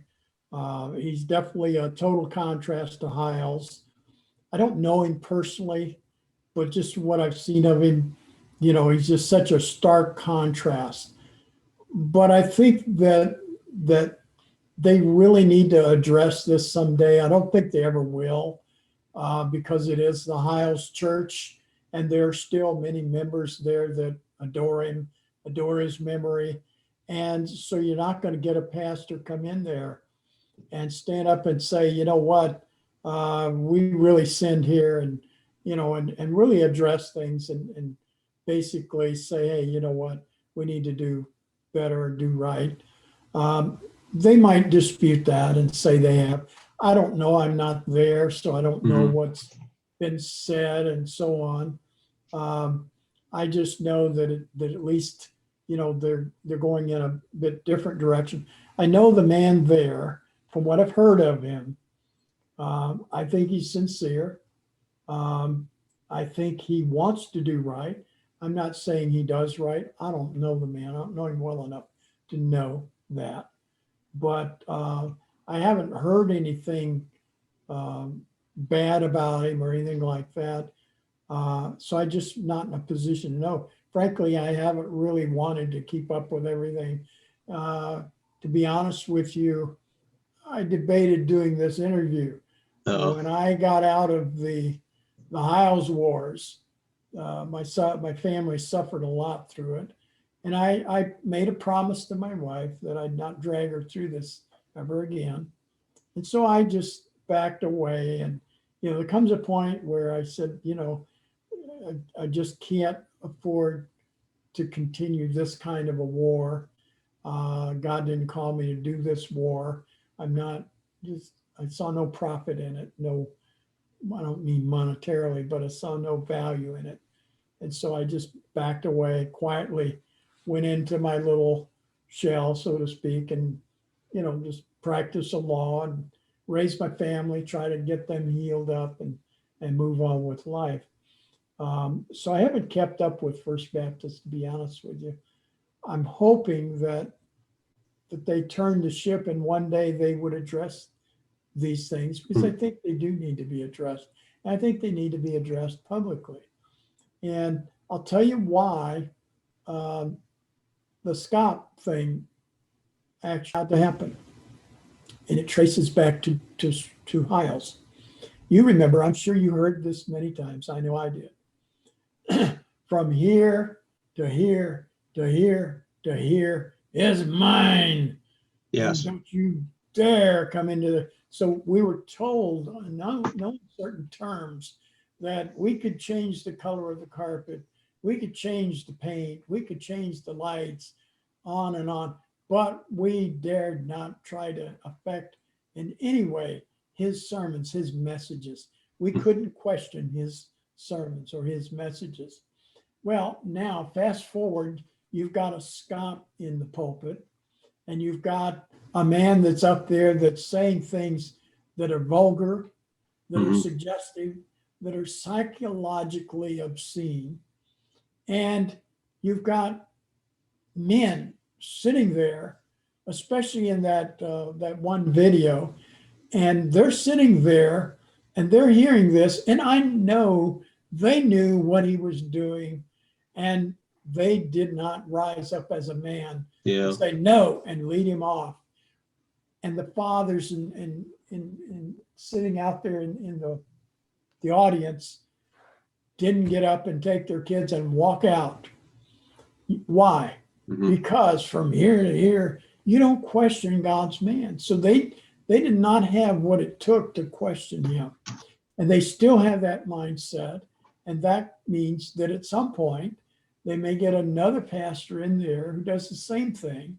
And they're going to be with their mouths shut, just ignoring the evil, because they've got that mindset that you dare not question the pastor. So hopefully they don't do that for many more years, because ultimately this one guy, I can't think of his name now, whatever his name is, that's in there now, he's going to go away someday. Well, they're going to have a repeat performance to get the wrong guy in there. I don't think the present guy is going to be that way or do that. He is a modest guy. He is a very reserved guy. I want to believe, I think he loves God. So, yeah, I got my fingers crossed, but we'll see. I think there's also the issue of theology. One thing that I discovered when I left Hyles is that theology really matters. And I was taking theology classes, and if you can't put together this aspect of theology with this aspect and reconcile them, you're going to have sermons that are all over the place, and your doctrine is going to be all over the place. And I know that they don't teach theology, but within that movement, and they've actually given impetus to several false doctrines, dangerous doctrines. One of them is the idea of repentance, that repentance is only a change of mind. Because the Greek word means change of mind. That's all the extent, that's all that's needed. And to go any further than that is to push a work salvation. If I say, well, someone comes up to me and they've made a profession of faith and they have doubts. And I say, well, read the book of 1 John.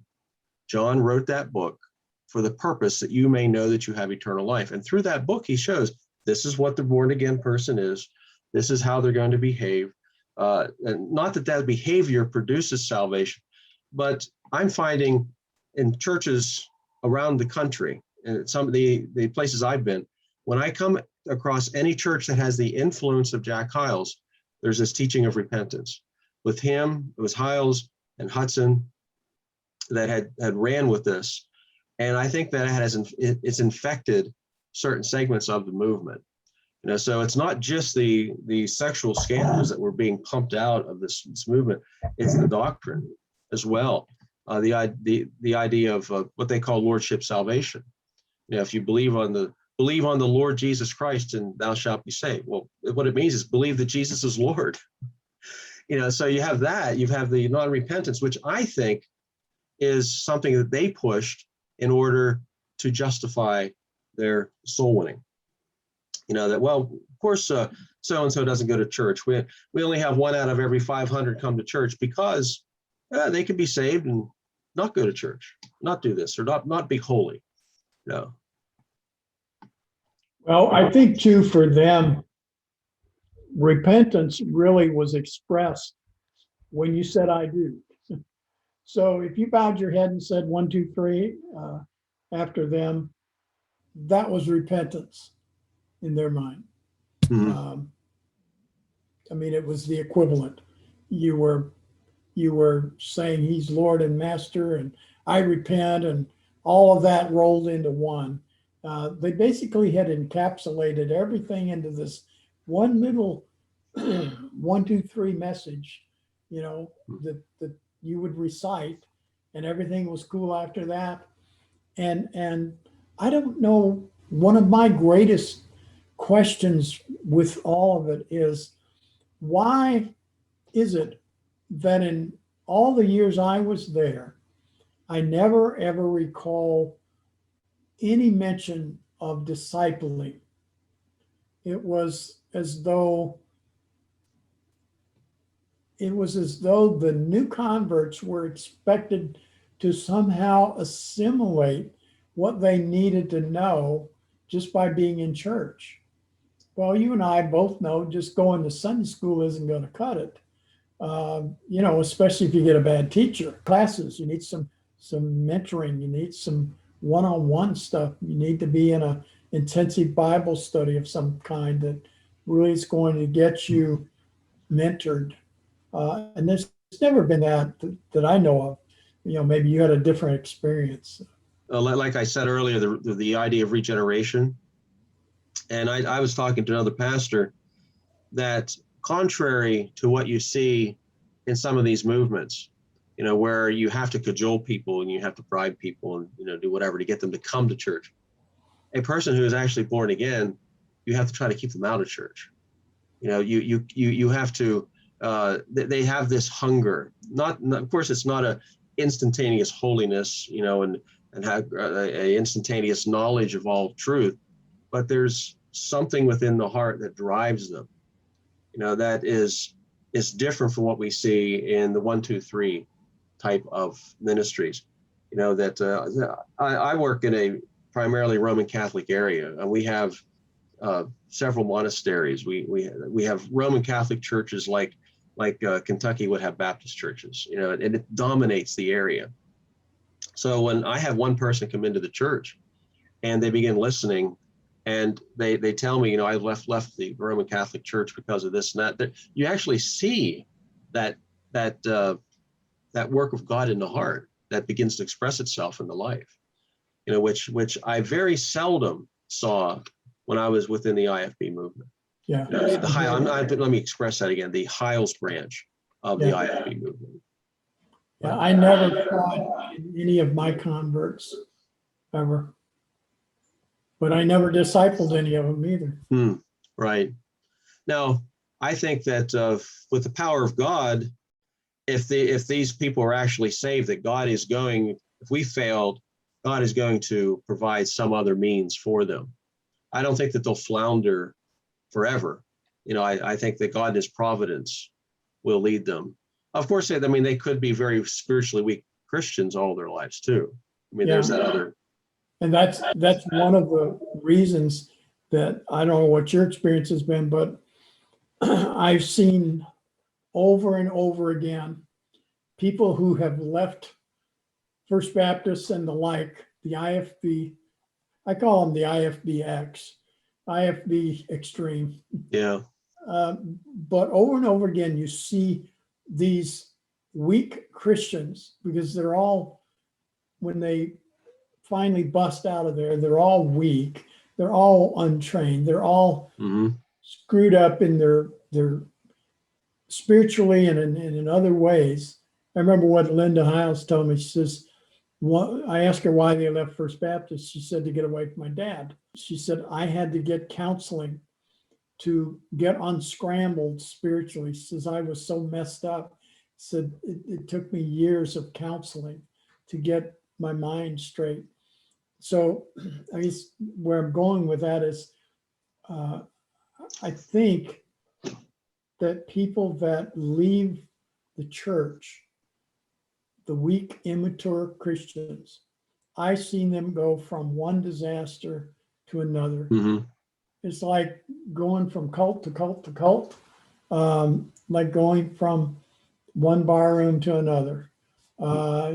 Just different music, different scenario, but at the heart, at the root, same errors, same bad, just dressed up differently because they don't have the wisdom, they don't have the discernment, and they've never been taught to get alone with God and to get holy, to get close to God, to get spiritual spirit, to get true leading from God to where they can discern and where you can, for example, pray and say, God, please lead somebody into my life, lead me to somebody who can help direct me, and pray for that wiser, older saint of God to come into your life who can direct you and give you some direction.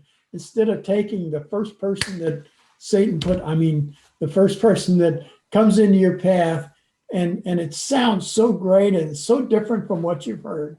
Yeah. And you grab a hold of it and boom, 2 years, 3 years later, you find you're in another mess, another bad situation. And those are the people I heard for. They don't realize when you go out, you just don't realize. That's one of the things God did for me when I left. I realized I was contaminated. And most people don't go out with that realization. I realized I was contaminated. I did not know to what degree. I decided that I would just give it to God and get clean, get washed, get, in a real sense of the word, regenerated.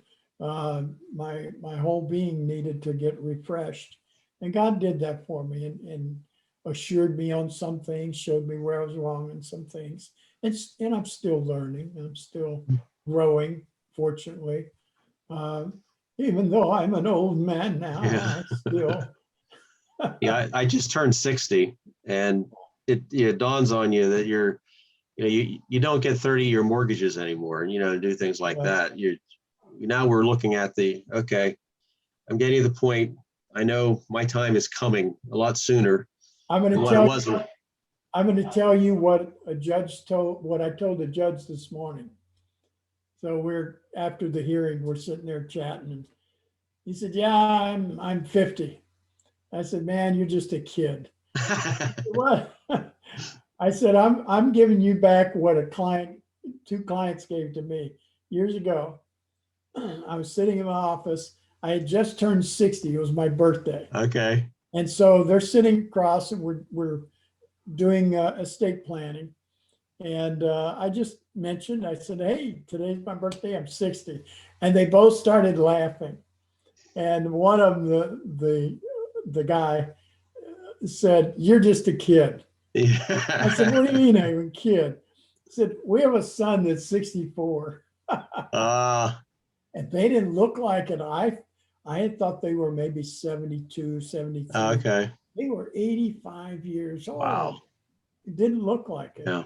Yes. My dad's 80, is that age. He tells me I'm a kid, of course. Well, I'm 79, so you're just a kid for me. Okay, yeah. Well, you were 19 when I was born, so. One last thing. Well, I wouldn't say maybe the last thing. You'd mentioned about this being mine, the pulpit. I remember that very vividly. The contrast that I had, I left a couple of different churches, ended up in the Methodist Church. I resigned my ordination there for about 10 years, and I joined the Presbyterian Church, a PCA church, and I became an elder for about 5 years. And I remember the pastor here, who considers himself just one of the elders, except he teaches. He says, "Fellas, I'm considering going into this study for this section of the year. What do you think about these sermons?" So he is actually seeking the advice of the elders as to what I should be preaching. How do you think this sermon went? And I do that with my elders too. I said, fellas, what do you think? Like, we're studying Revelation. I did that very reluctantly because I've had bad experiences over the years of Revelation. And I thought, well, I'm going to have to do it before I die. So I started on Revelation. I said, you guys really think that these sermons are helpful to you? Oh, yes, Pastor. Continue on. So the mindset is so different outside of the IFBX, as you say. Yeah. It's unbelievably different. And the fellowship and the love and the respect, and not saying you don't have pride in the pulpit, but it's a lot harder to have pride in the pulpit, when you realize how bad of a sinner you are and how much you need your fellow believers to support you. Amen. I could not do what I do without my elders and without the support of the congregation. The Lord's blessed me with a congregation that actually wants to hear the word. I don't have to get up and entertain them with stories. Occasionally I'll use an illustration, but it's the word of God. We try to do expository preaching from the word, and just thankful for what I have now. I don't have to be that pulpiteer, that actor, I guess you'd say, to do all those things to keep the attention of the tares that I brought in. I believe that we have a very small congregation, but they're real. And the Lord's blessed me in that way. One of my favorite stories is about Spurgeon. And so somebody asked Spurgeon what the secret to his preaching was, his success as a preacher. And he walks him over to the pulpit area, and he lifts up a hatch, and down below was all these, I guess they were elders or deacons, and they were all down there praying for him, kneeling down there, and just filled up a whole room. They were praying. Said, "That's my secret." Right. Yeah. Well, I think I don't want to keep you all night. I know we could keep talking for quite a while, but I just want to express my gratitude that you've been willing to come on. I know I had left the movement for years, and I stumbled across something on the internet. I said, this needs to be addressed.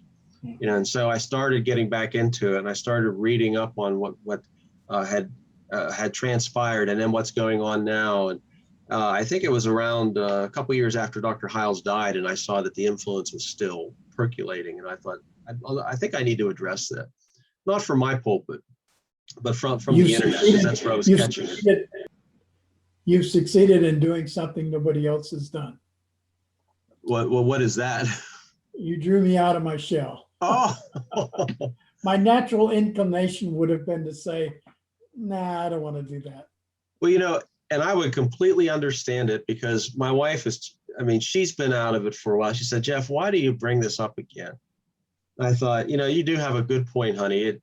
I was grinding my teeth when I was sleeping, and I was an emotional wreck when I was in the movement. I've been out, and the Lord's blessed me. But then I see other people. And the thing that bothered me the most was, like you said, about the people coming out of the movement, and it's like you have a fish that's just flopping there. What do I do? What do I do? And they can't go to most churches because the pastor gets up and he opens up an ESV, and they, I can't come here because that's evil. Or the pastor's wife comes in a pair of pants to church. Oh, we shouldn't come here. This is a worldly church. And it's just like almost total ignorance. And I thought, I can address these from my perspective, being there, now being a pastor, having been through this. I thought, let's address it to try for the benefit of those who are floundering. I really want to see people come out of the movement, and rather than leave Christianity altogether or go into the cults or just flounder, I want to see them blossom into what real Christianity is, like reading John Bunyan, Jonathan Edwards, the historic figures, which, by the way, it was Ed Reese that got me into that. The teacher at Hyles-Anderson. I'm sitting there listening, and he's talking about Wesley, he's talking about Whitefield, he's talking about Augustine, and he was a good teacher. Yeah. And I'm thinking, yes, yes, that's true. And then I'm thinking, none of them are like us. You know? And it was there, I think, that really got me to thinking. I mean, just the seeds were being planted. That nowadays, I don't think these guys will really emphasize much church history. That those who followed Dr. Hyles and expanded upon his movement, they try to minimize that. Some of them even say Spurgeon is in hell, Whitfield's in hell, because they didn't hold all those doctrines that Hyles taught. But like you said, it's and I'd recommend. I mean, I'm not saying that not to do any other interviews, but for your own emotional stability, to be free from it is a wonderful thing. Well, I think you're doing a good thing, and I did pray about it. I did submit it to the Lord, and the Lord gave me great peace about it. And I probably need to do this, maybe more than I need to come out of my shell a little bit, and because there are some people out there I think I can help. So I took a deep breath and said, all right, Lord, I just don't want any more wars. Right. My days wars are done. I'm not going to fight with anybody. One interesting, and I'll close with this. I'll leave you with this thought. When I was on the FFF, that was a time in my life when I was still in the Hyles Wars. And I could get pretty aggressive, though God had been working on me to control my tongue and my aggressiveness. I love word wars. I really do. Yeah, me too. I just absolutely love them. And I know where the dotted line is. And I know how to use it. I know how to cut a throat. And I know how to do it in a sophisticated way. I know how to do it without, shouting and without insults and just, and I love that. Mm-hmm. And I remember being in the FFF, and I always likened it to being in a bar where there's a group of Marines and a group of sailors. And I've been in a few of those bars, believe it or not. And inevitably, there's going to be a brawl breakout, trust me. And the FFF was that environment. So that's the Fighting Fundamentalist Forum. Right. And I saw things in there and heard things in there. It was just astounding that one Christian would say to another, just was so over the top. It was not a debate. But God was convicting me also of, even though I was not doing some of the stuff that they were doing, I was still engaging and hurting people. When a Hyles defender would come in and he'd come after me, and they did that a lot. Sometimes I'd sit back and say, okay, I'm going to teach you a lesson. And so I'd set them up. There's a way to set people up in those kinds of forums. And when somebody says enough words, you really can figure out where their weak points are. You can figure out how you can hurt them. You just got to lead them down the path. And so I got really proficient at that and doing that. Like I say, loved it. But I kept getting convicted about it. And one day there was a Hyles-Anderson guy in there, and he'd been in there a few times, and he's defending Jack, and I went after him, and I handed him his head, and I hurt him bad. And I knew I hurt him because I set out to hurt him. And he was gone there for a few days, and God really began to work on my heart. So I reached out to him privately, and I apologized. I wasn't just I'm sorry. I told him at length, look, what I did was wrong. It was inexcusable. I had no right to do that. Regardless of what you believe about Jack, I had no right to do that to you. And it wasn't that I insulted him. I don't work that way. Right. I don't engage in those kinds of things. But then I went publicly on the forum, and I made similar apology there. And then I left because I knew for me to come back was just too tempting. Even though I have to confess, I did drift in and out a few times because it was so addicting. It was just so, but I learned something from that. And that is that, God, one of the things that God convicted me with was his word where he says, we're going to have to give an account for every idle word. Yes. And it hit me that if I've got to give an account for every idle word, how much more the words that I say on purpose? And I thought, I cannot be a part of this. I'm not going to be an attack dog. I'm not the policeman of Christianity. I just, if I can bring truth to a matter, great. If I can help somebody, good. But I can't do it in this mode, in this method. Mm-hmm. So if I can come back in and like this, discuss things and help, that's fine. I'll do that. But I'm not going to be debating anyone. I'm not going to get on somebody's comment list and engage in, guys have tried that on my Facebook page, and I refuse. And it's not that I'm not afraid of it. In fact, I want to engage in I have to bite my lip, I have to bite my tongue. My goodness, one guy provoked me, former Hyles-Anderson student. I made the mistake of posting a pro-Trump post on my Facebook. Oh my goodness, you thought I was espousing Satan for president. And he came after me, and I wanted so to engage him. I really, really wanted to do that. God just wouldn't let me do it. And you believe what you want, but I said, consider this.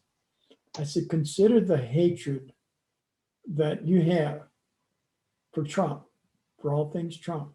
Consider the abnormality of this hatred. It's so much vitriol, such a high level. It's demonic. It's clearly demonic. Yeah. We're being influenced by Satan. I'm not saying anything about the merits of Trump.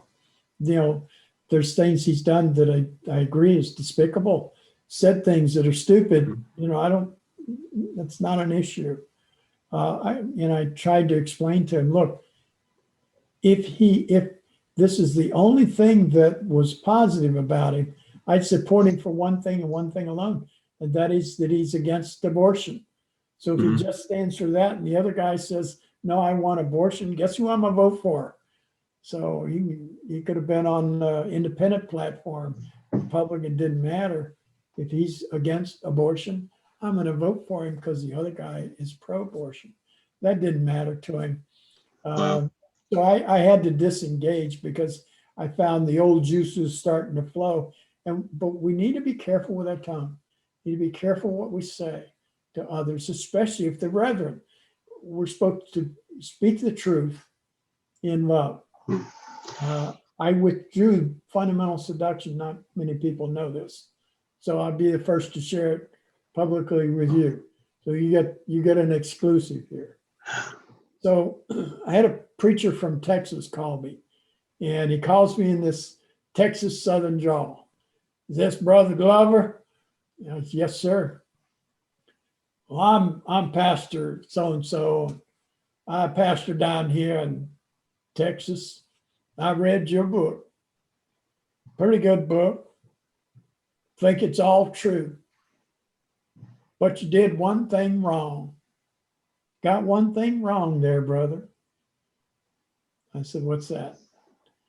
He said, I think you spoke the truth, but you didn't speak the truth in love. And I thought about that for a minute, and I disagreed with him politely. He was polite, we disagreed. But God used that preacher to start working on me. That's when I first started having these challenges from God about my rhetoric, what I do, and I speak for a living.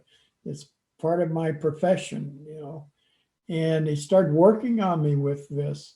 So I reached a point where I actually withdrew the book during Hyles's lifetime. I just took it off the market. And you know, to be honest with you, it cost me a lot of money. I mean, a lot of people don't realize, a lot of my critics said I did the book for money.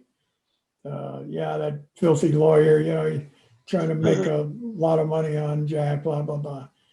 No, if you had a business, imagine having a business, a small business, a grocery store, and 75% of your customers left overnight. That's what happened to me. I lost 75% of my law practice overnight. Oh, wow.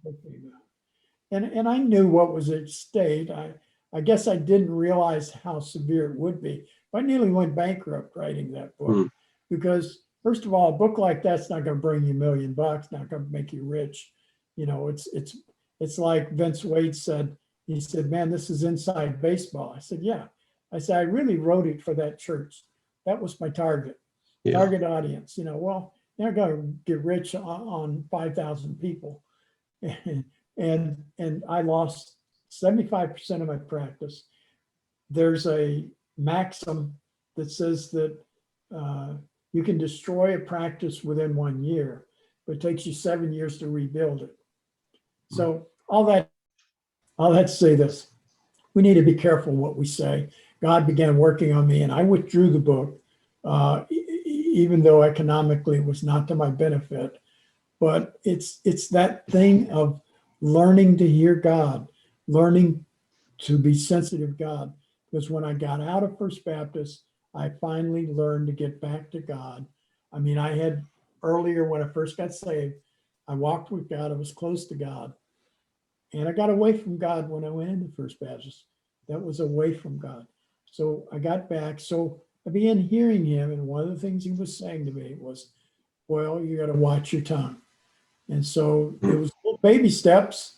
You know, took the book off the market, put it back on eventually in a revised format, and took it off because I didn't want to hurt. You know, same reason. There's some people in there that I really don't want anybody to know who they are. There'll be some insiders who will know anyway, no matter what I do. But you know, I got to do that. So I'll reissue the book at some point. Jack's dead, and there's probably a lot of people that need to read the book. Need to. I'll do it eventually. So this is an opening for me, and I appreciate the opportunity. Like I say, I think God is in it. Feel peace about it. Yeah, I think that I can see what you say about the desire to fight. They actually produce us as fighters. You know, we're taught to be fighting behind the pulpit. We're taught to be fighting, and I've always enjoyed a good tussle. You know, a good fight, even before I was a Christian. Yeah. But like you said, there comes a point where let's just leave it in the Lord's hands. You know, I've said my piece. I don't need to wrangle with people, and eventually I hope to get to that point and say I'm done. You know, dealing with, I think I've said my piece. I've been doing this now for about 2 years.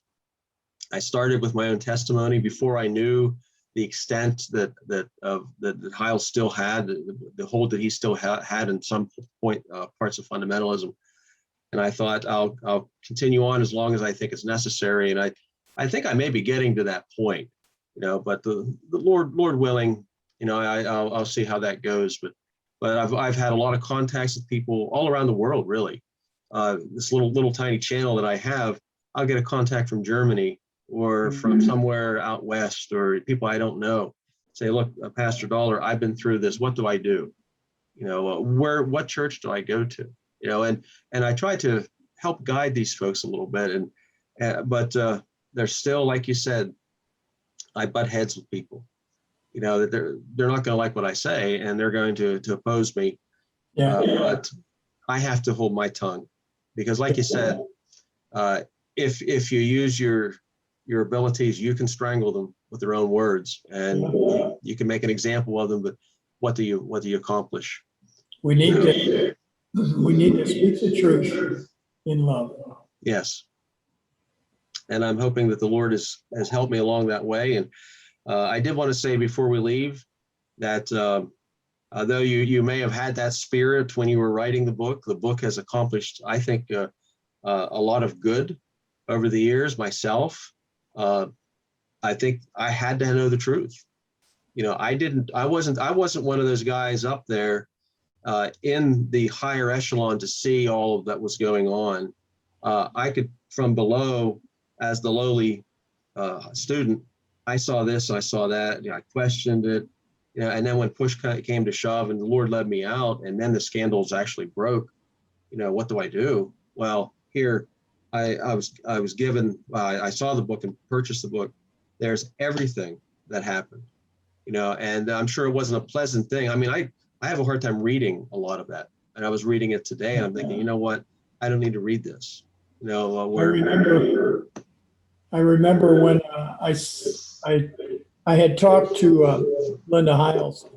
She was living in Texas at the time, and so Paula was good friends with her, and Paula had told me that Linda wants to talk to me, and so I called her, and she said, I hear you're writing a book about my dad. I said, yeah, I am. She said, I'd like to read it.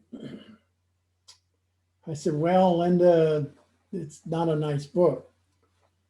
She said, I know, I still would like to read it. I said, well, here's what we'll do. I want you to talk to your husband. I want you to talk to your pastor and pray about it. And if they give me the high sign and say it's okay, then I'll send it to you. So I get a call from her husband, and then I get a call from her pastor. Pretty famous guy. What's his name? He's Dallas Theological Seminary. Geisler. Really? Geisler? Yeah. I have one of his books sitting over here. Yeah. Great. Man. Awesome writer. Anyway, he calls me. He said, yeah, I think she needs to read the book. It's okay. So I sent her the book. So I don't hear from her. And I call her back in about a week and a half. And she said, I asked her what she thought. She says, well, and as I shared earlier, she thought she'd find a lot of errors in it, not grammatical, but errors, factual errors. And she said, actually, you didn't tell the half of it. She said, everything you said was true, and then some. And she said, and then told me about leaving to get away from her dad and so forth. And, but told me about her counseling that she had to have, just really, they were just so messed up. She was so messed up psychologically. Anyway, long story short, the book really affected her. You were talking about how it affected you. She said, I went and threw up after I read the book. Oh, wow. And I laid on the living room floor all night and read it together. She says, I threw up. She says, I was sick for 5 days. So, I know it's had that effect on some folks. And, I know I don't know if you remember Rasmussen. Yes. He came in one day, just popped into the office. And this was before the book, it was right before it was going to be published. Because I had interviewed, I had people in my office for a year, insiders, just a lot of people interviewing him for the book. Bookkeeper for Hyles Publications, just a whole range of people, so I give him a fact. I mean, I treated it like a case. As one lawyer who read it, Lutheran guy, told me after he'd read it, he said, Voyle, he said, you were doing closing argument from page 1, weren't you? I said, yeah, I guess you're right. But, I treated it like if I had a case, I want the witnesses, I want the evidence. So I brought these people in, and some of them brought documents. And stories and testimony and so forth. So he pops in. So he knew he'd gotten wind somewhere about the book, and he comes in and he says, "I'd like to read your book." I said, "Man, it's a big book." Well, I don't know if you knew much about this guy, but smart guy. Oh, he was the speed reader. He was a speed reader. I remember that. Do you know he read that book in an hour? I said, "Well, Wow. okay." I said, "I can't give it to you, but you want to go in the library there." And so he went in the library and read the book in an hour, and he comes back and throws it on the desk. He said, "Well, I'm out of here." And wasn't long after that, he was gone. He left the college, you mean? Yeah. Yeah, I remember him as he was somewhat of a tall, blonde fella back in when I was there, I think. Yeah, he was a big guy. He was 6-something. And his dad was a pastor too, wasn't he? Yeah. Okay. Yeah. I think his brother was there, if I remember right, at the college. Yeah, I don't remember that. That might have been later. I think he had a brother there. So, yeah, he said, "I'm out of here." He said, "I heard a lot of this stuff, and background stuff." He said, "You've just verified it and then some." Yeah. He said, I'm just gone. I can't stay here anymore." And he was headed for the top. I mean, he was number 3. So funny story. And then I'll shut up. I can say I could go on forever. So, Yeah. funny story. When the book came out, there's a local bookstore, and the gal that ran it calls me up one day, and she said, "You'll never believe who bought your book." I said, "Who?" What was his name? He was like at the top of the college. Who is the upper guys? He later went on to have a ministry with race cars and things like that. Skinny guy. What was his name? He's like number 2 at the college. He was the second in command. Anyway, she said he came in, said he looked around, went over to the book, pulled it out, walked over, had the exact amount in change and everything, quickly asked for a bag, and walked out with it. Oh, wow. That book got stolen. The library had ordered a copy, and so it kept getting stolen. So they'd replace it and it'd get stolen. What it was is these Hyles-Anderson students would get it and they'd throw it away, garbage. So the library put it in a read-only section, to where the only way you could get that book was to go up there and read it. Read it right there. Yeah. Yeah. Wow. Well, I'll shut up. Otherwise, Yeah, I could babble on forever. Well, I have a grandson I haven't seen for a while. They just came in today, but we already set everything up, and I told my wife, we're going to do the interview. I don't want to miss the chance to get to talk to you. And it's funny that I never met you, though we were in the church for quite a while until just now. But I am very familiar with your book and the impact that you had. I'm glad you reached out, and I hope 1 million people see your video and it blows your channel up. And well, thank you very much. Yeah.